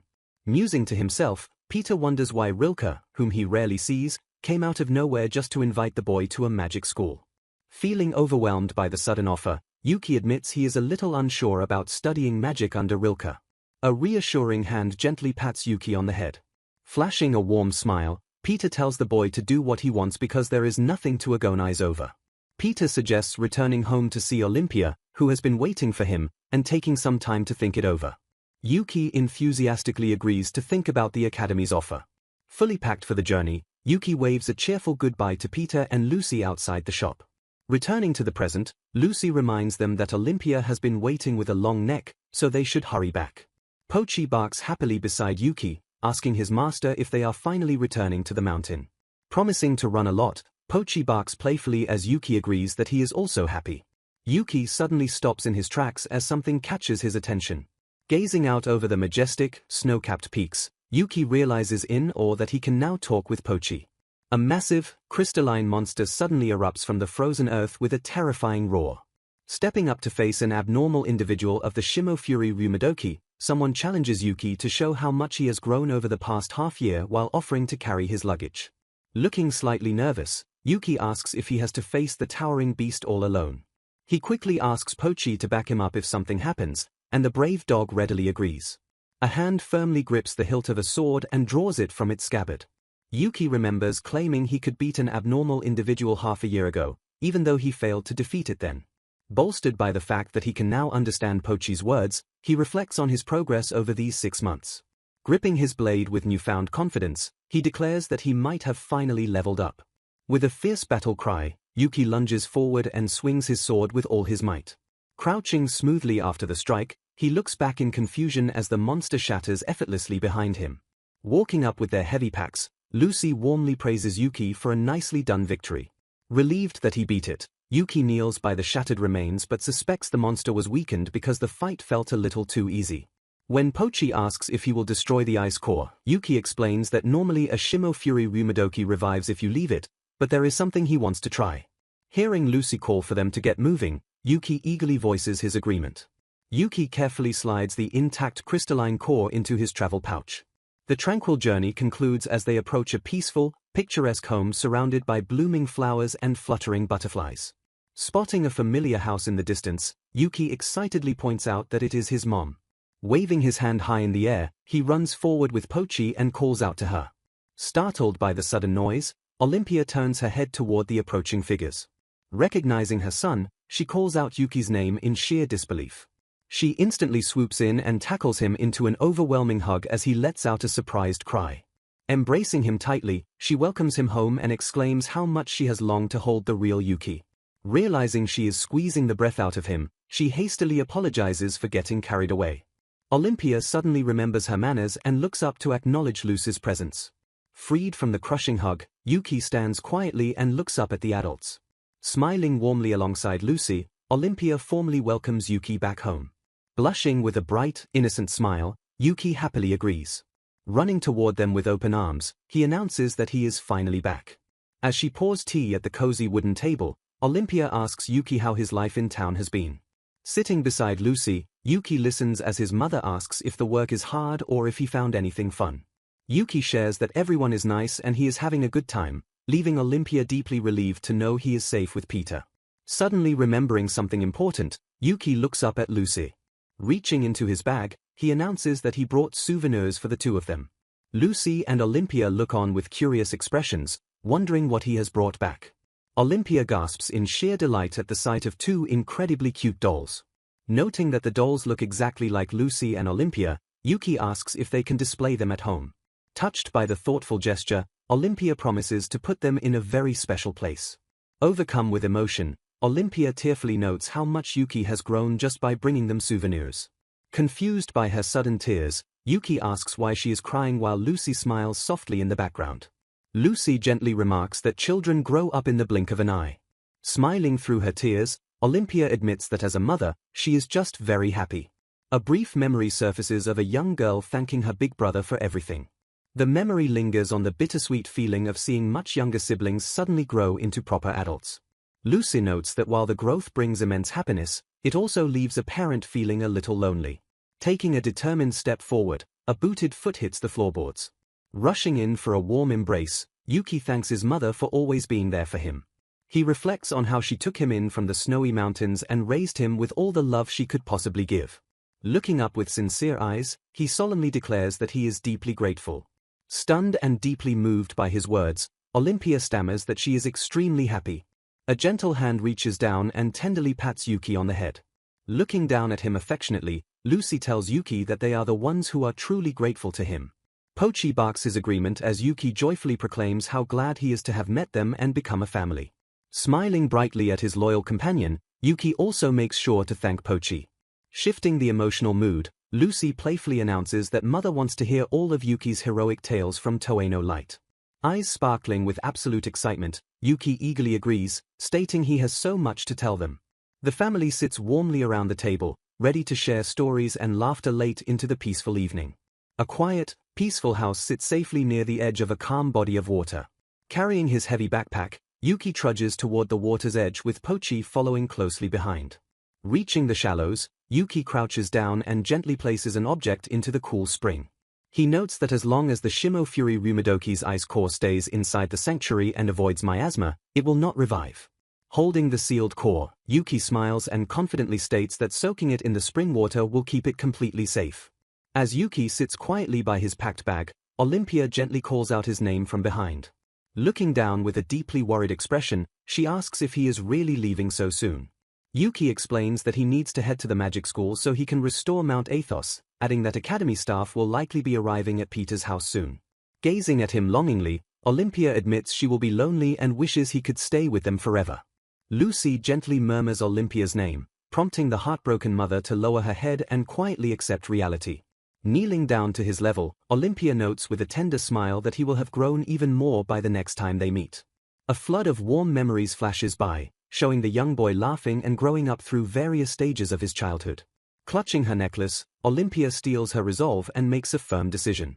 Flashing a bright, tearful smile, she promises to keep cheering him on with all of her heart from now on. Beaming with pure excitement, Yuki happily shouts his farewells as he prepares to depart. Watching the heartfelt exchange, Lucy smiles warmly at the unbreakable bond between mother and son. Olympia pulls Yuki into a tight, loving embrace, promising to always wait for him as he swears to visit again soon. The scene shifts rapidly as the group prepares for the long journey back to town. The loyal dog happily offers his back for a ride, and Yuki eagerly accepts the invitation. Climbing onto the large foxdog's back, Yuki excitedly commands him to set off. Almost instantly, Yuki's eyes widen in sheer panic as they accelerate at a breakneck speed. Pochi sprints with immense joy while Yuki screams in absolute terror at how fast they are moving. After the intense ride, a completely drained and motion-sick Yuki slumps forward in sheer exhaustion. The wild journey ends as they arrive outside a large, multi-story building in the middle of town. Pushing the door open, Yuki announces his return just as Peter warmly welcomes him back. Peter notes that the boy's timing is perfect because he already has a guest waiting for him. Peeking into the room, Yuki assumes someone from the Royal Academy has arrived to fetch him. A sharply dressed young man immediately recognizes him and greets Lord Yuki Kanzaki with overwhelming enthusiasm.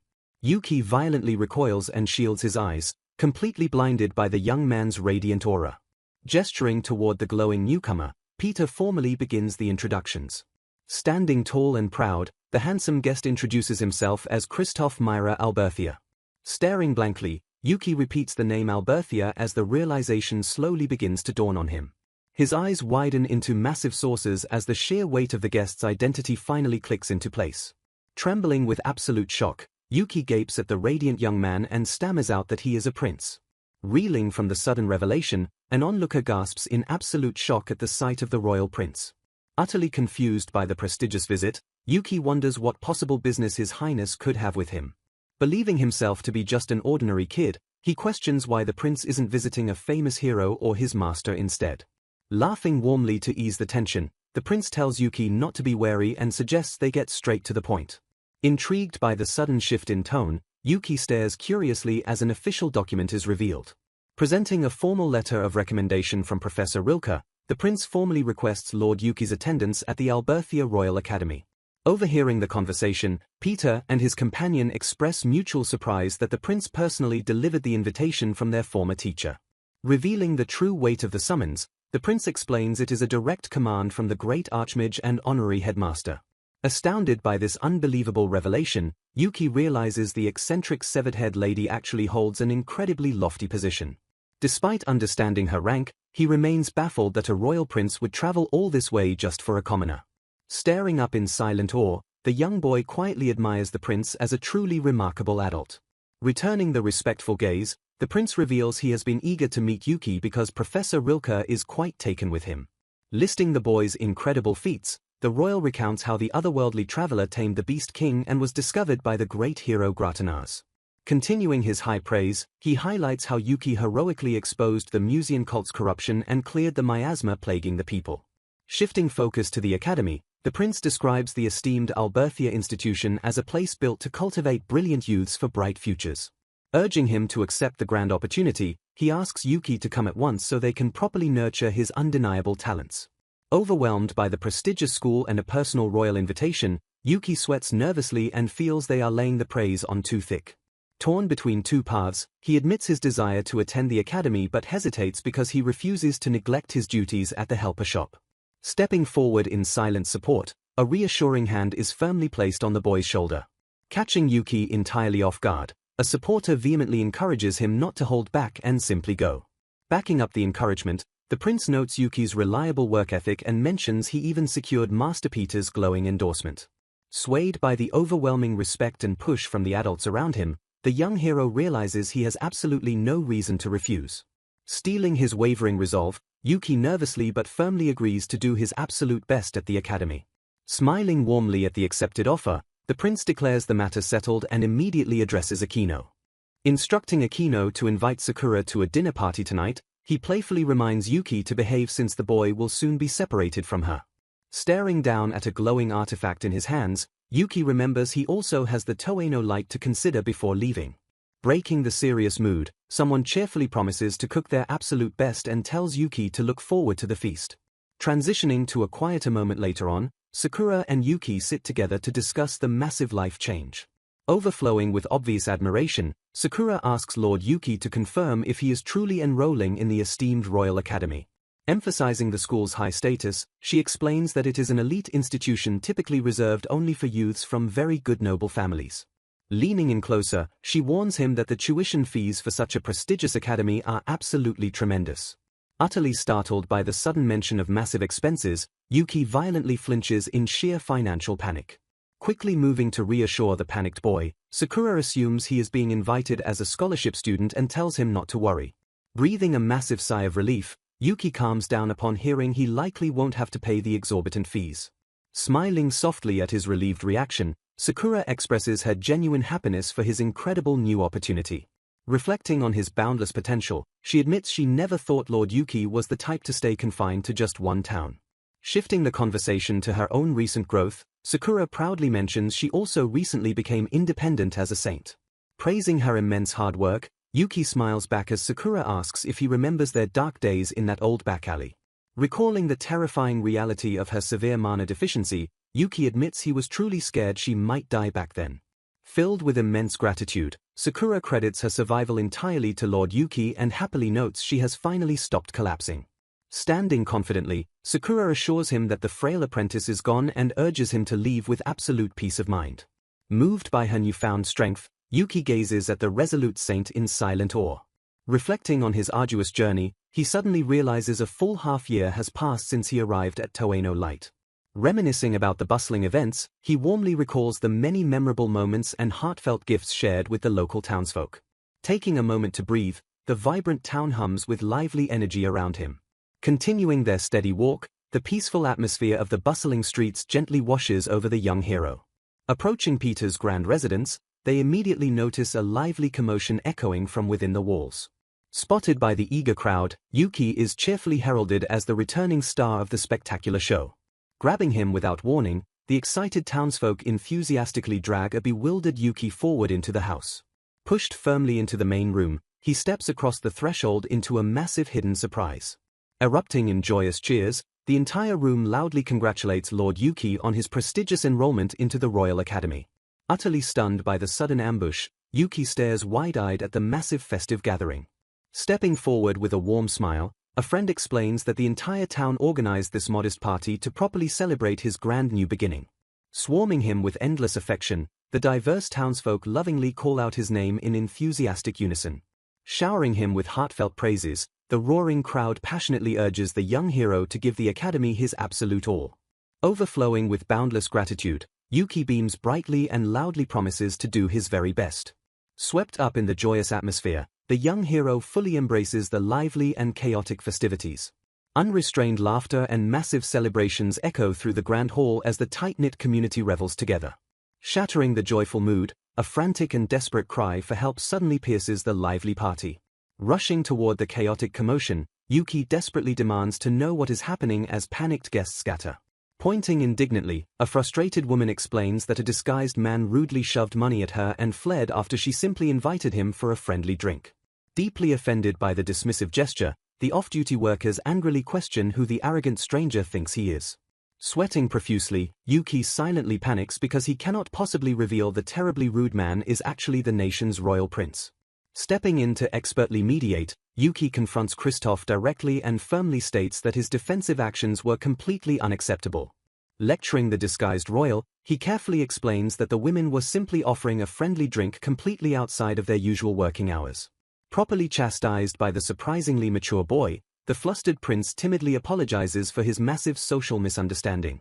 Nodding in utter satisfaction, the women gracefully accept the apology and declare that his genuine understanding is more than enough. Inviting them warmly back into the fold, the ladies offer to share a festive drink while Yuki safely opts for a cup of tea. Teasing the boy with deep affection, they promise to share a real alcoholic drink with him once he finally finishes school and becomes a fine adult. Laughing cheerfully at the future promise, Yuki firmly reaffirms his unbreakable vow to work incredibly hard. Eventually winding down from the massive hype, the raucous party begins to slowly fade. Drifting peacefully away, the vibrant town finally settles into a quiet and well-deserved slumber. Dawning bright and incredibly early, the very next day brings the official start of a massive new journey.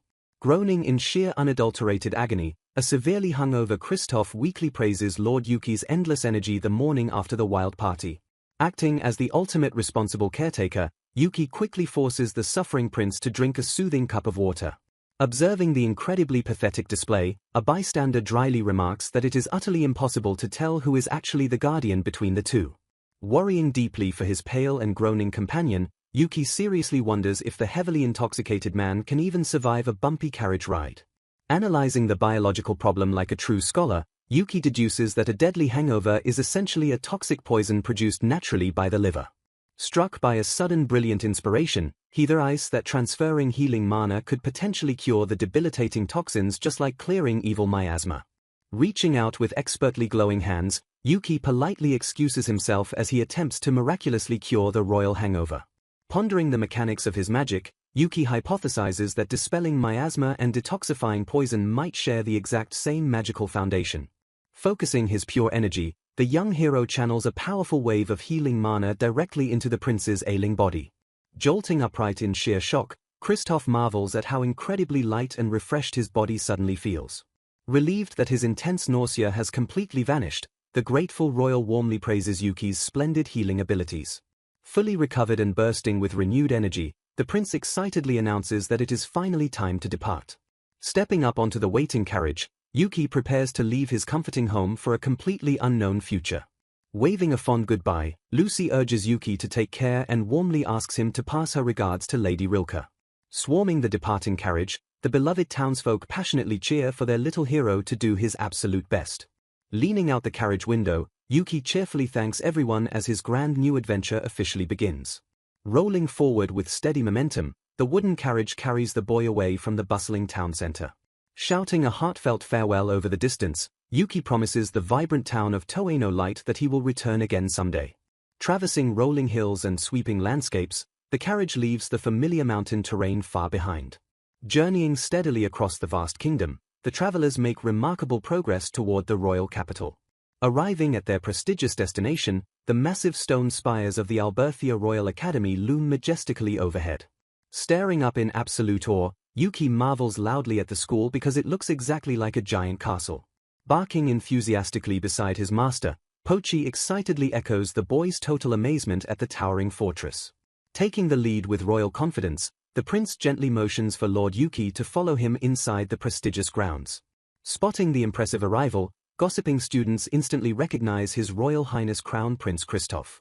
Murmuring curiously among themselves, the elite scholars wonder why the prince is bringing such a tiny new student into the academy. Sweating nervously under the intense public scrutiny, Yuki shrinks back while onlookers openly question if his dog is a magical familiar. Approaching a stern administrative figure, the prince formally announces that he has brought Lord Yuki Kanzaki precisely as Lady Rilke decreed. Echoing from within the imposing office, a commanding voice immediately orders the royal party to enter. Stepping cautiously into the grand room, the young boy nervously takes in the intimidating atmosphere of the headmaster's sanctuary. Confronting them instantly, Headmaster Lorenheim skeptically asks if Yuki is the supposed prodigy that Rilke is trying to shove into his academy. Apologizing for the magic department head's notorious rampage, Lorenheim watches a flustered Yuki timidly deny being a prodigy. Staring coldly at the small boy, the strict headmaster insists that anyone passing through their venerable gates must strictly follow proper procedure. Stunned by the unexpected administrative roadblock, the prince realizes Lorenheim has received absolutely no messages from Lady Rilke regarding the boy. Frustrated by the sudden demand for favoritism, Lorenheim angrily argues that allowing unverified exceptions will only encourage rich nobles to force their way in. Sweating profusely under the heated confrontation, Yuki nervously realizes his simple enrollment is rapidly escalating into a massive political ordeal. Clearing his throat to loudly regain control of the room, the stern headmaster firmly prepares to state his ultimate conditions. Glaring down at the terrified applicant, Lorenheim explicitly demands that Yuki must go through the proper official enrollment procedures. Realizing the brutal implication, the prince notes that Yuki will be forced to take an incredibly difficult transfer test due to the late time of year. Dismissing the royal concern with a casual wave, the headmaster coldly remarks that if the boy is truly capable, he will survive the trial. Panicking internally in sheer terror, Yuki mentally screams that he hasn't studied for a single test and has absolutely no idea what to do. Preparing his immense magical power, Lorenheim dramatically proclaims that they will first observe the boy's heaven-granted talent and body-engraved ability. Stepping forward with an intense and terrifying aura, the headmaster prepares to unleash his full investigative magical might. Summoning a massive glowing construct of pure arcane energy, Lorenheim channels his incredible power directly toward the trembling boy. Staring intensely with absolute authority, the headmaster declares that judgment will be passed using the Royal Academy's legendary appraisal eye. Declaring his ultimate judgment, Headmaster Lorenheim loudly proclaims that the appraisal eye will measure the boy's heaven-granted talent and training-forged ability. Silencing Rilke's protests about seeing it herself, Lorenheim stubbornly refuses to trust the word of someone like her. Ordering the confused boy to step forward and leave his dog behind, the stern headmaster initiates the mysterious entrance exam. Stepping up nervously, Yuki cautiously approaches the towering authority figure. Reaching out suddenly, Lorenheim forcefully squishes the startled boy's face between his hands.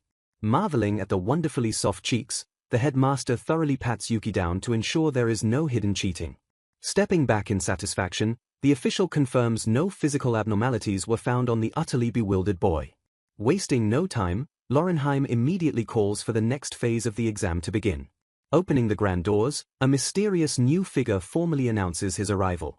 Stepping into the room, the blindfolded appraiser confirms that it is finally time for his specialized appraisal ritual. Striding purposefully forward, the blindfolded man approaches the small candidate. Speaking in a quiet tone, the appraiser reveals he was not born with eyes capable of seeing reality. Ripping away his blindfold with dramatic flair, he proudly declares that his unique eyes see only pure talent. Glowing with terrifying magical energy, the legendary appraisal eye is finally unleashed upon the room. Realizing the man is completely blind, Yuki stands perfectly still but privately wonders where he has seen those strange eyes before. Leaning in incredibly close, the appraiser silently peers deep into the boy's hidden potential. Suddenly reeling backward with a painful groan, the appraiser clutches his head as if struck by a massive physical force. Screaming that the results are absolutely outrageous, the panicked appraiser completely loses his composure while the headmaster urges him to stay strong. Scrambling desperately across the floor, the overwhelmed examiner frantically demands paper to record his findings. Scrawling furiously, he produces a certificate detailing Yuki's impossible EX rank skills like universal translation, sturdy body, and tame. Staring at the outrageous document, the room's adults fall into a stunned and heavy silence. Gazing at his own results, Yuki happily realizes his universal translation skill is the exact reason he can finally understand Pochi. Defending his vision against any doubts of a mistake, the appraiser stands firm while Yuki internally thinks his other skills seem somewhat plain. Recalling his past decisions, Yuki silently notes that he did explicitly refuse a flashy reincarnation cheat upon entering this world. Plunged back into shock, the assembled examiners stare blankly as the sheer magnitude of the boy's power sinks in. Chuckling with immense pride, Christoph praises the overwhelming results expected from a favored child raised by great hero Gratinaz and great spirit Olympia. Frozen in place, the academy officials remain completely utterly speechless. Tilting his head in sheer confusion, Yuki wonders why everyone is suddenly acting so quiet and weird. Fast-forwarding a few hours later, the chaotic situation eventually settles down. Sighing heavily, an exhausted official formally announces that Yuki's admission has been approved by the Emergency Council of Department Heads. Bowing his head in deep relief, the young hero politely thanks them for their official approval. Congratulating the boy with a warm smile, Christoph happily notes they can now officially spend their academy life together. Shocked to learn the mature prince is actually a student, Yuki listens as Christoph explains he graduates next year. Transitioning smoothly, the royal offers to give his new underclassmen a quick explanation of the academy's overall structure. Outlining the curriculum, he explains that younger students start in the general department before a select few advance to specialized branches like magic. Concluding his brief orientation, the prince confirms that Yuki will naturally begin his studies in the junior general class. Answering Yuki's curious question, Christoph admits he is also in the general department but receives special private lessons from Rilke. Preparing to smoothly guide Yuki to his new dormitories, the prince is suddenly interrupted by a furious command to halt. Bursting onto the scene with terrifying magical pressure, Rilke glares fiercely at the calm duo. Furious at their leisurely nonsense, the Archmage violently declares that the young prodigy belongs entirely within her magic department. Protesting her unilateral decision, the headmaster loudly argues that Rilke cannot simply make academy rulings on her own. Ignoring the desperate administrative protests, the eccentric Archmage confidently prepares to take full control of the chaotic situation. Staring intensely down at the boy, she questions his true purpose for coming while the administration stammers about proper customs. Leaning in with immense magical pressure, Rilke promises that studying summoning magic under her direct tutelage will yield unparalleled results. Tapping into his deepest motivations, she reminds the young hero that learning her ways might finally help him achieve his dream of dispelling the deadly miasma of Athos. Refusing to back down, the furious headmaster insists they must still set a proper academic example for the other enrolled students. Countering with absolute confidence, Rilke firmly states that all administrative problems will vanish entirely if the boy officially passes the magic department selection exam. Bypassing all standard protocols, she boldly declares they will hold the notoriously difficult selection exam right then and there. Standing tall under the immense sudden pressure, Yuki braces himself for the completely unexpected academic trial. Sweating nervously at the high stakes, he realizes that failing this impromptu test will severely delay his long-awaited magical education. Steeling his burning resolve, the determined boy clenches his fists and visibly vows to give the incoming challenge his absolute all. Shifting the intense scene, a large group of curious students begins to rapidly gather within the Grand Academy courtyard. Whispering among themselves, the confused scholars wonder why the prestigious election is happening at such an unusual time just for a tiny transfer student. Doubting his meager chances of success, veteran students like Cecilia and Basil quietly observe the spectacle and attribute it entirely to the chaotic whims of the magic head. Standing triumphantly before the massive crowd, Rilke flashes a wildly confident grin as she prepares to orchestrate the brutal exam. Raising her magical staff with absolute authority, the great archmage commands the total silent attention of every gathered student. Addressing the anxious crowd directly, she excitedly announces that this perfectly timed trial will be a highly dangerous special edition. Groaning in sheer unadulterated dread, the terrified upperclassmen panic because the normal version of the exam already forces them to stay awake for 3 straight days. Tapping her wooden staff against the solid stone, Rilke smirks as a powerful wave of magical energy visibly ripples through the courtyard. Smiling wickedly at her trapped victims, the eccentric instructor cheerfully declares that the official rules for this test are incredibly simple. Pointing forward with absolute certainty, she reveals that anyone still standing after exactly 1 minute will immediately pass regardless of the defensive methods used. Gasping in collective shock, a massive wave of sheer terror washes over the students as the brutal reality of the ticking time limit sets in. Analyzing the incredibly cryptic rule, Yuki quickly deduces that they are about to face an overwhelming assault designed specifically to violently knock them off their feet. Raising her glowing hand high into the air, Rilke prepares to unleash absolute elemental chaos upon the confined courtyard. Slamming her immense magic down, she officially begins the brutal exam with a terrifying, earth-shattering surge of arcane power. Bracing for immediate impact, Yuki yells out a desperate warning just as the solid ground violently erupts beneath the screaming students. Exploding upward with devastating kinetic force, massive pillars of jagged earth shatter the courtyard floor and launch helpless victims into the air. Scrambling desperately for raw survival, the terrified applicants dive wildly out of the way of the lethal magical spikes. Leaping with superhuman physical agility, Yuki effortlessly launches himself safely away from the very first massive earthly eruption. Staring in absolute visual disbelief, the observing upperclassmen loudly gasp as the agile boy seamlessly runs horizontally along the vertical stone walls. Screaming in sheer unbridled terror, multiple unlucky students are violently thrown into the sky by completely unpredictable secondary rock eruptions. Sneering with absolute veteran confidence, Basil effortlessly blocks the jagged spikes while arrogantly boasting that basic earth magic is nothing to fear. Glowing with a deeply menacing aura, a massive and highly complex magical circle suddenly materializes directly beneath the surviving students. Marveling at the flawless magical display, the crowd points in genuine awe as Cecilia gracefully floats high above the chaotic destruction. Landing perfectly amidst the crumbling rubble, Yuki flawlessly maintains his solid footing despite the violent and continuous tremors. Watching his impossible physical feats, the amazed upperclassmen cannot believe the incredibly capable boy is not even in the magic department yet. Overflowing with pure battle excitement, the young hero marvels aloud at the astonishing destructive power housed within the Royal Academy. Hyped up by the relentless challenge, Yuki grins wildly and loudly dares the magical exam to throw absolutely everything it has at him. Analyzing the shifting battlefield with tactical precision, he wisely predicts that the next deadly attack will definitely not originate from the ground. Staring straight up in absolute frozen horror, the remaining students scream endlessly as a massive magical bombardment rains directly down from the sky. A fierce storm of raging magical energy violently swirls through the testing courtyard, catching the applicants completely off guard. Looking up in sheer panic, the surviving students realize a secondary, lethal assault is rapidly raining down from directly above them. Massive, razor-sharp icicles plummet from the sky like deadly, frozen artillery. Leaping desperately out of harm's way, Yuki nimbly dodges the freezing projectiles just as they violently shatter the stone ground. Screaming a fierce battle cry, the young hero launches himself high into the air to expertly evade another devastating icy blast.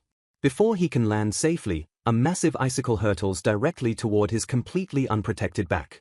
Barking fiercely, Pochi bounds into action and effortlessly intercepts the lethal projectile for his vulnerable master. Landing safely in the rubble, Yuki shouts a grateful thanks to his loyal companion, who smugly barks that it was absolutely nothing. Staring in total disbelief, the stunned upperclassmen point at the magical beast and wonder if the tiny boy possesses a remarkably rare taming skill. Feeling the intense weight of their stares, Yuki internally admits that everyone else's magic looks way cooler than his simple survival tactics. Observing the boy's blatant reliance on his powerful familiar, Rilke chuckles that he is taking her no-restrictions rule completely literally. Suddenly shifting the chaotic elemental assault, the eccentric archmage happily prepares to unleash a completely different magical nightmare. Yelling an urgent and desperate warning, Yuki violently alerts the remaining students that the next massive attack is already incoming. Slamming her staff down with absolute authority, Rilke grins wildly and loudly challenges the trapped applicants to survive an explosive wall of pure flames. Engulfed in a raging inferno, the panicked students scream in absolute agony as the unbearable heat instantly scorches the massive courtyard.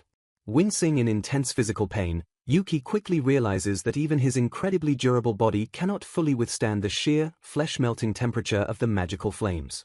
Realizing fire isn't Pochi's specialty, Yuki explicitly forbids his beast from using his full power lest he accidentally vaporize all the humans in the immediate vicinity.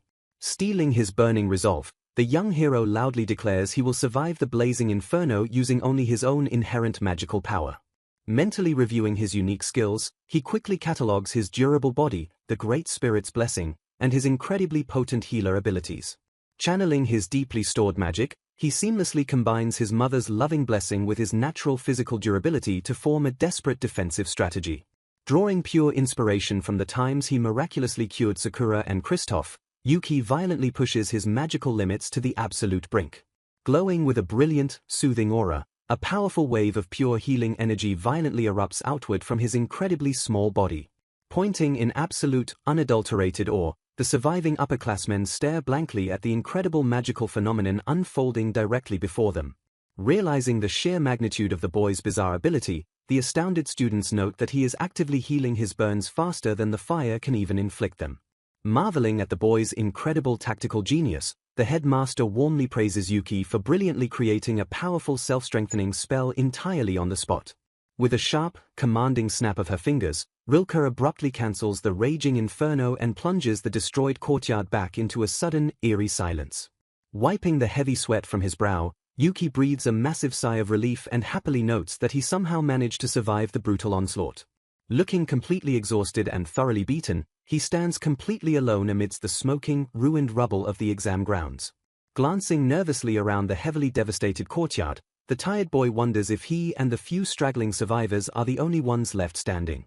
Congratulating the transfer student on his impressive survival, Basil smoothly declares that the grueling temporary selection was entirely fair. Lowering his magical guard, the elite upperclassman arrogantly prepares to formally accept his prestigious victory alongside his elite peers. Catching a subtle, highly dangerous shift in the air, Yuki's sharp instincts suddenly flare with an incredibly intense warning. Tensing his sore muscles, the young hero desperately screams at the celebrating upperclassmen that the deadly exam is absolutely not over yet. Realizing their terrifying tactical error, Yuki loudly points out that the explicitly promised 1-minute time limit hasn't fully elapsed. Recalling his master's incredibly strict teachings about never letting his guard down, the boy firmly warns that another lethal attack is definitely coming. Smiling wickedly from the sidelines, Rilke mentally notes that the boy's sleep anywhere skill is actually a massive vulnerability in this specific trap. Snapping her glowing fingers once more, the great archmage seamlessly unleashes the final and most insidious phase of the brutal selection exam. Recognizing the familiar, haunting arcane chant, the panicking upperclassmen frantically scream that a wide-area sleep spell has just been perfectly cast. Falling instantly under the spell's incredibly heavy influence, Yuki violently groans as an overwhelming wave of magical drowsiness forcibly shuts his eyes. Swaying unsteadily on his feet, the young hero fights a desperate, completely losing battle against his own magically enforced exhaustion. Just as his consciousness begins to completely fade into darkness, a sudden and brilliant tactical realization violently jolts the boy awake. Watching the chaotic scene unfold, the headmaster heavily criticizes Rilke's nasty personality, though she simply retorts that magic is fundamentally meant to cause trouble. Smiling highly triumphantly, the Archmage proudly explains that being able to sleep anytime makes the boy exceptionally vulnerable to her induced slumber. Suddenly pointing back to the dense, smoke-filled courtyard, a stunned spectator desperately urges everyone to look at the completely impossible sight. Peering straight through the dense magical fog, Rilke violently narrows her eyes in sheer astonishment at the boy's completely unexpected countermeasure. Connecting his pure healing mana directly into his body, the boy miraculously channels a powerful surge of restorative energy to violently burn away the magical fatigue. Expanding his glowing healing aura to its absolute, breaking limit, Yuki forcibly blasts the heavy sleep debuff away from himself and the remaining upperclassmen. Gasping for desperate air, Cecilia and Basil are violently jolted completely awake by the boy's sudden, massive burst of pure supportive magic. Realizing the boy fully foresaw the sleep trap, the highly veteran students are deeply amazed that he prioritized keeping them all awake over his own total safety. Highly impressed by his incredibly quick thinking, Rilke openly praises his brilliant use of massive mana transfer to instantly cure complex magical status conditions. Sighing incredibly fondly, the headmaster dryly notes the boy is a hopeless do-gooder for saving his rivals when he easily could have just held his breath to simply survive. Lowering her glowing staff in absolute, begrudging defeat, the eccentric Archmage officially announces that the grueling 1-minute time limit has finally passed. Pointing directly at the completely exhausted young hero, Rilke loudly and proudly declares that Yuki Kanzaki, alongside Cecilia and Basil, has officially passed the magic selection exam. The scene opens on a quiet, seemingly peaceful moment as the morning light begins to filter in.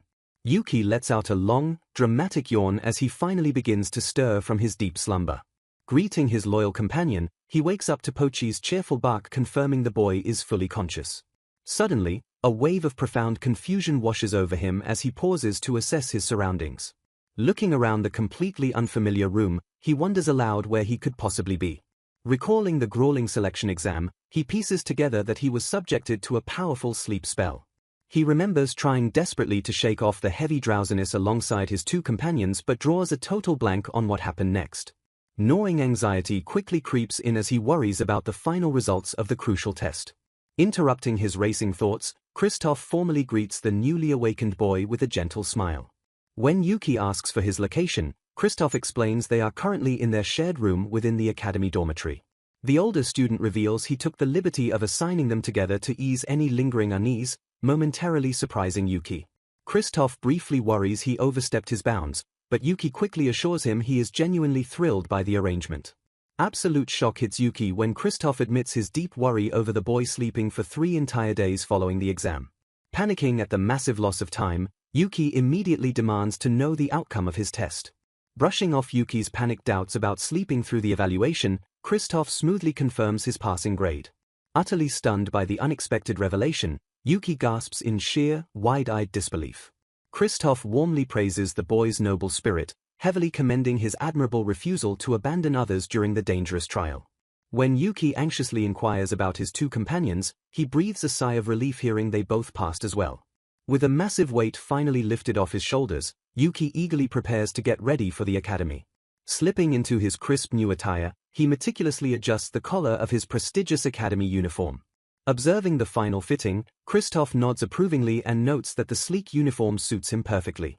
Marveling at his sharp appearance, Yuki excitedly realizes he is officially a brand new first-year student. Grateful for the continued help, Yuki gladly accepts Christoph's offer for a quick campus tour since his enrollment paperwork is already complete. Stepping outside into the bright, cheerful sunlight, the duo begins their stroll across the sprawling campus grounds. The magnificent, imposing architecture of the Alberthia Royal Academy towers impressively over the awestruck new student. Navigating the bustling, grand hallways, they weave expertly through throngs of chattering students. Christoph gestures toward a large, heavy door, introducing it as the official classroom for the General Studies Department. Taking in the massive scale of the room, Yuki steels his resolve to work exceptionally hard at mastering magic. Hoping for continued guidance, Yuki nervously asks if his roommate will show him around outside of class times too. Hesitating awkwardly, Kristoff suggests it might actually be quicker to just show him something rather than explain it. Suddenly, a deafening chorus of high-pitched squeals and excited screams erupts from down the nearby corridor. Fleeing the incoming chaotic commotion, Kristoff hastily promises to explain everything behind the cafeteria staircase at lunchtime. Left completely baffled by the abrupt and cowardly departure, Yuki wonders what just happened. A massive swarm of excited students instantly surrounds Yuki and Pochi, loudly gossiping about his magic exam and fawning over the fluffy dog. Later in the classroom, the instructor formally introduces the heavily rumored new student to the highly attentive class. Stepping up to introduce himself as Yuki Kanzaki, the incredibly nervous boy accidentally bites down hard on his own tongue. Flushing bright red with deep embarrassment, he mentally curses his clumsy, painful mistake. Brushing past the awkward introduction, the teacher assigns a female student to assist him until he fully settles in. Puzzled by the specific pronoun used, Yuki curiously glances over to see exactly who his new guide will be. A familiar, stoic girl steps forward into the light, bowing slightly as she politely welcomes him to the academy. Yuki marvels at the girl's beauty as she formally introduces herself as Rosalia. The teacher notes that interacting with her should be a good fit since she is the closest to Yuki's age, marking his first time speaking with a peer. Growing incredibly nervous, Yuki stiffly blurts out a hurried greeting. Smiling softly, Rosalia mentions she has already heard about him from her brother. The teacher casually reveals that the girl is Kristoff's younger sister, effectively making her the princess of the country. Panicking at her royal status, Yuki stammers out a highly formal introduction, but the teacher quickly reminds them that class distinctions do not exist within the academy. The instructor elaborates that even students with noble titles are explicitly taught not to introduce themselves by their family names.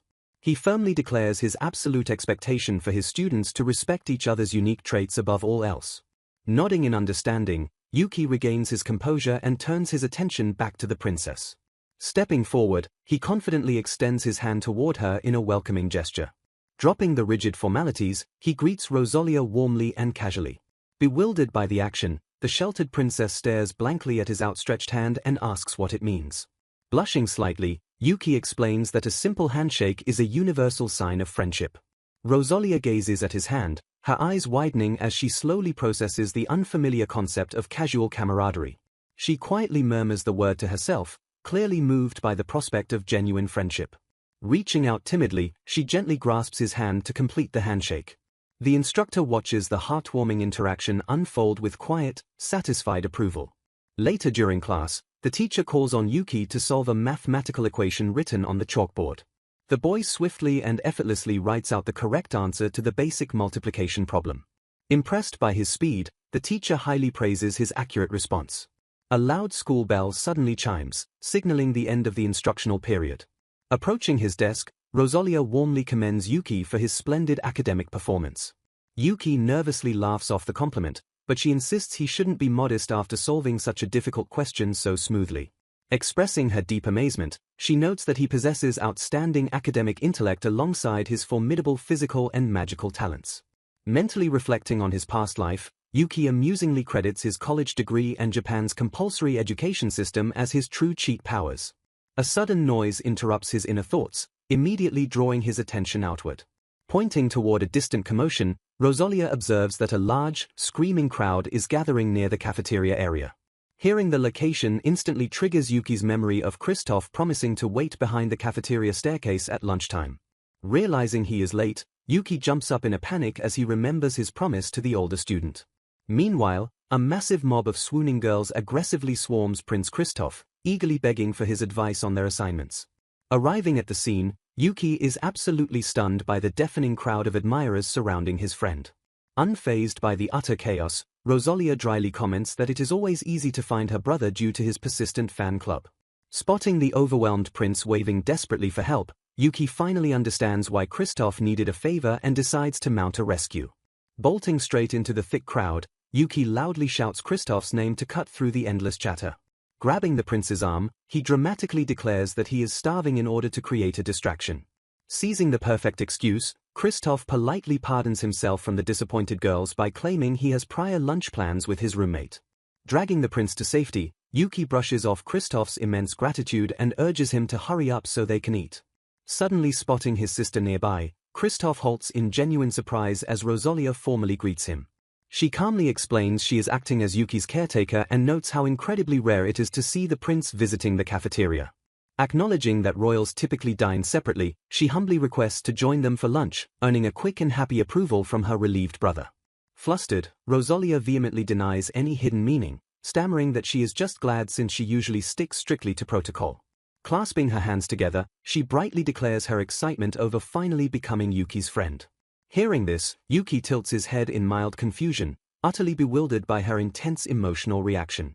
While Pochi impatiently barks for them to just eat already, Yuki silently wonders if offering a handshake was actually considered rude in her culture. Meanwhile, Rosalia stares at her own hand with a soft, radiant smile, clearly cherishing the newfound connection. Startled by her brother's amused gaze, her face instantly flushes bright red as she realizes he is watching her. Coughing to clear the awkward air, Kristoff pivots the conversation, asking Yuki if he is heading to Lady Lilka's place this afternoon to study magic. Confirming the plan, Yuki agrees when Kristoff suggests they leave early since the magic department's building is quite far away. Eager to help, Rosalia immediately volunteers to guide Yuki there herself. Gently shutting down her offer, Kristoff reminds his sister that she has a general studies class and promises to take Yuki there instead. Relenting gracefully, Rosalia bows slightly and asks her brother to take good care of her new friend. Turning to Yuki, she thanks him for the day and cheerfully wishes to see him tomorrow. Stunned by her sudden brightness, Yuki watches her depart with wide-eyed surprise. Recovering quickly, he returns her warm farewell, confirming he will indeed see her tomorrow. As she walks away, Rosalia clutches her chest and softly murmurs about finally making her very first friend. Walking alongside his roommate, Kristoff notes with an amused smile that his sister has taken quite a liking to Yuki. Explaining that she is often tense both in and outside of school, the prince earnestly requests Yuki to continue being kind to her. Without a moment of hesitation, Yuki warmly agrees to the request with a bright, reassuring grin. Arriving at their destination, Kristoff points out the magic department director's office and bids his friend farewell. Hearing a sharp command to enter, Yuki cautiously opens the door and politely introduces himself. Inside the dimly lit office, Lilka sits behind her massive desk, her piercing gaze locked onto the boy. Smirking haughtily, Lilka greets the young man and notes his arrival with clear satisfaction. Leaning forward, she dramatically declares that from this moment forth, he shall be her official disciple. Waving his hands in sheer panic, Yuki immediately rejects the title, desperately begging her to wait a moment. Baffled and deeply offended, Lilka screeches in outrage, demanding to know why he would refuse such an honor. Sweating nervously, Yuki explains that while he genuinely wants to learn magic, his true master is Lucy Granadas. Standing firm in his loyalty, he firmly states that he simply cannot call anyone else his master. Throwing a childish tantrum, Lilka whines about having countless people begging to be her disciple, prompting Yuki to politely suggest calling her sensei instead. Grumbling under her breath with a reluctant pout, Lilka begrudgingly allows the new title of sensei. Getting straight to business, Yuki admits there is a specific spell he wishes to learn involving summoning materials from another world. Deeming a verbal explanation too much of a pain, Lilka decides to assist him by doing it directly. Utterly confused by her abruptness, Yuki tentatively holds out his hand as commanded. Grasping his hand firmly, Lilka channels her energy and imprints a glowing, complex magical crest directly onto his skin. Pulling his hand back, Yuki gasps in sheer amazement as he inspects the radiant mark now etched onto his flesh. Lilka smugly explains that the crest allows him to completely skip all the complex chants and formulas typically related to summoning.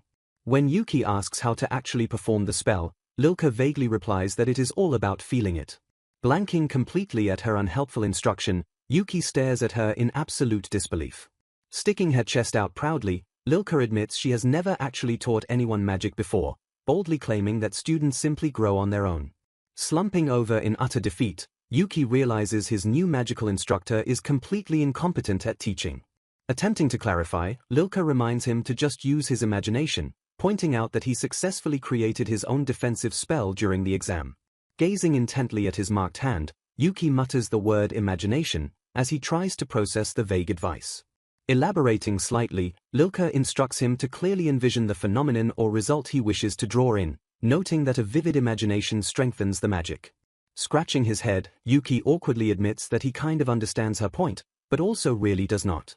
Brushing off his confusion, Lilka casually declares that actual practice is what matters most anyway.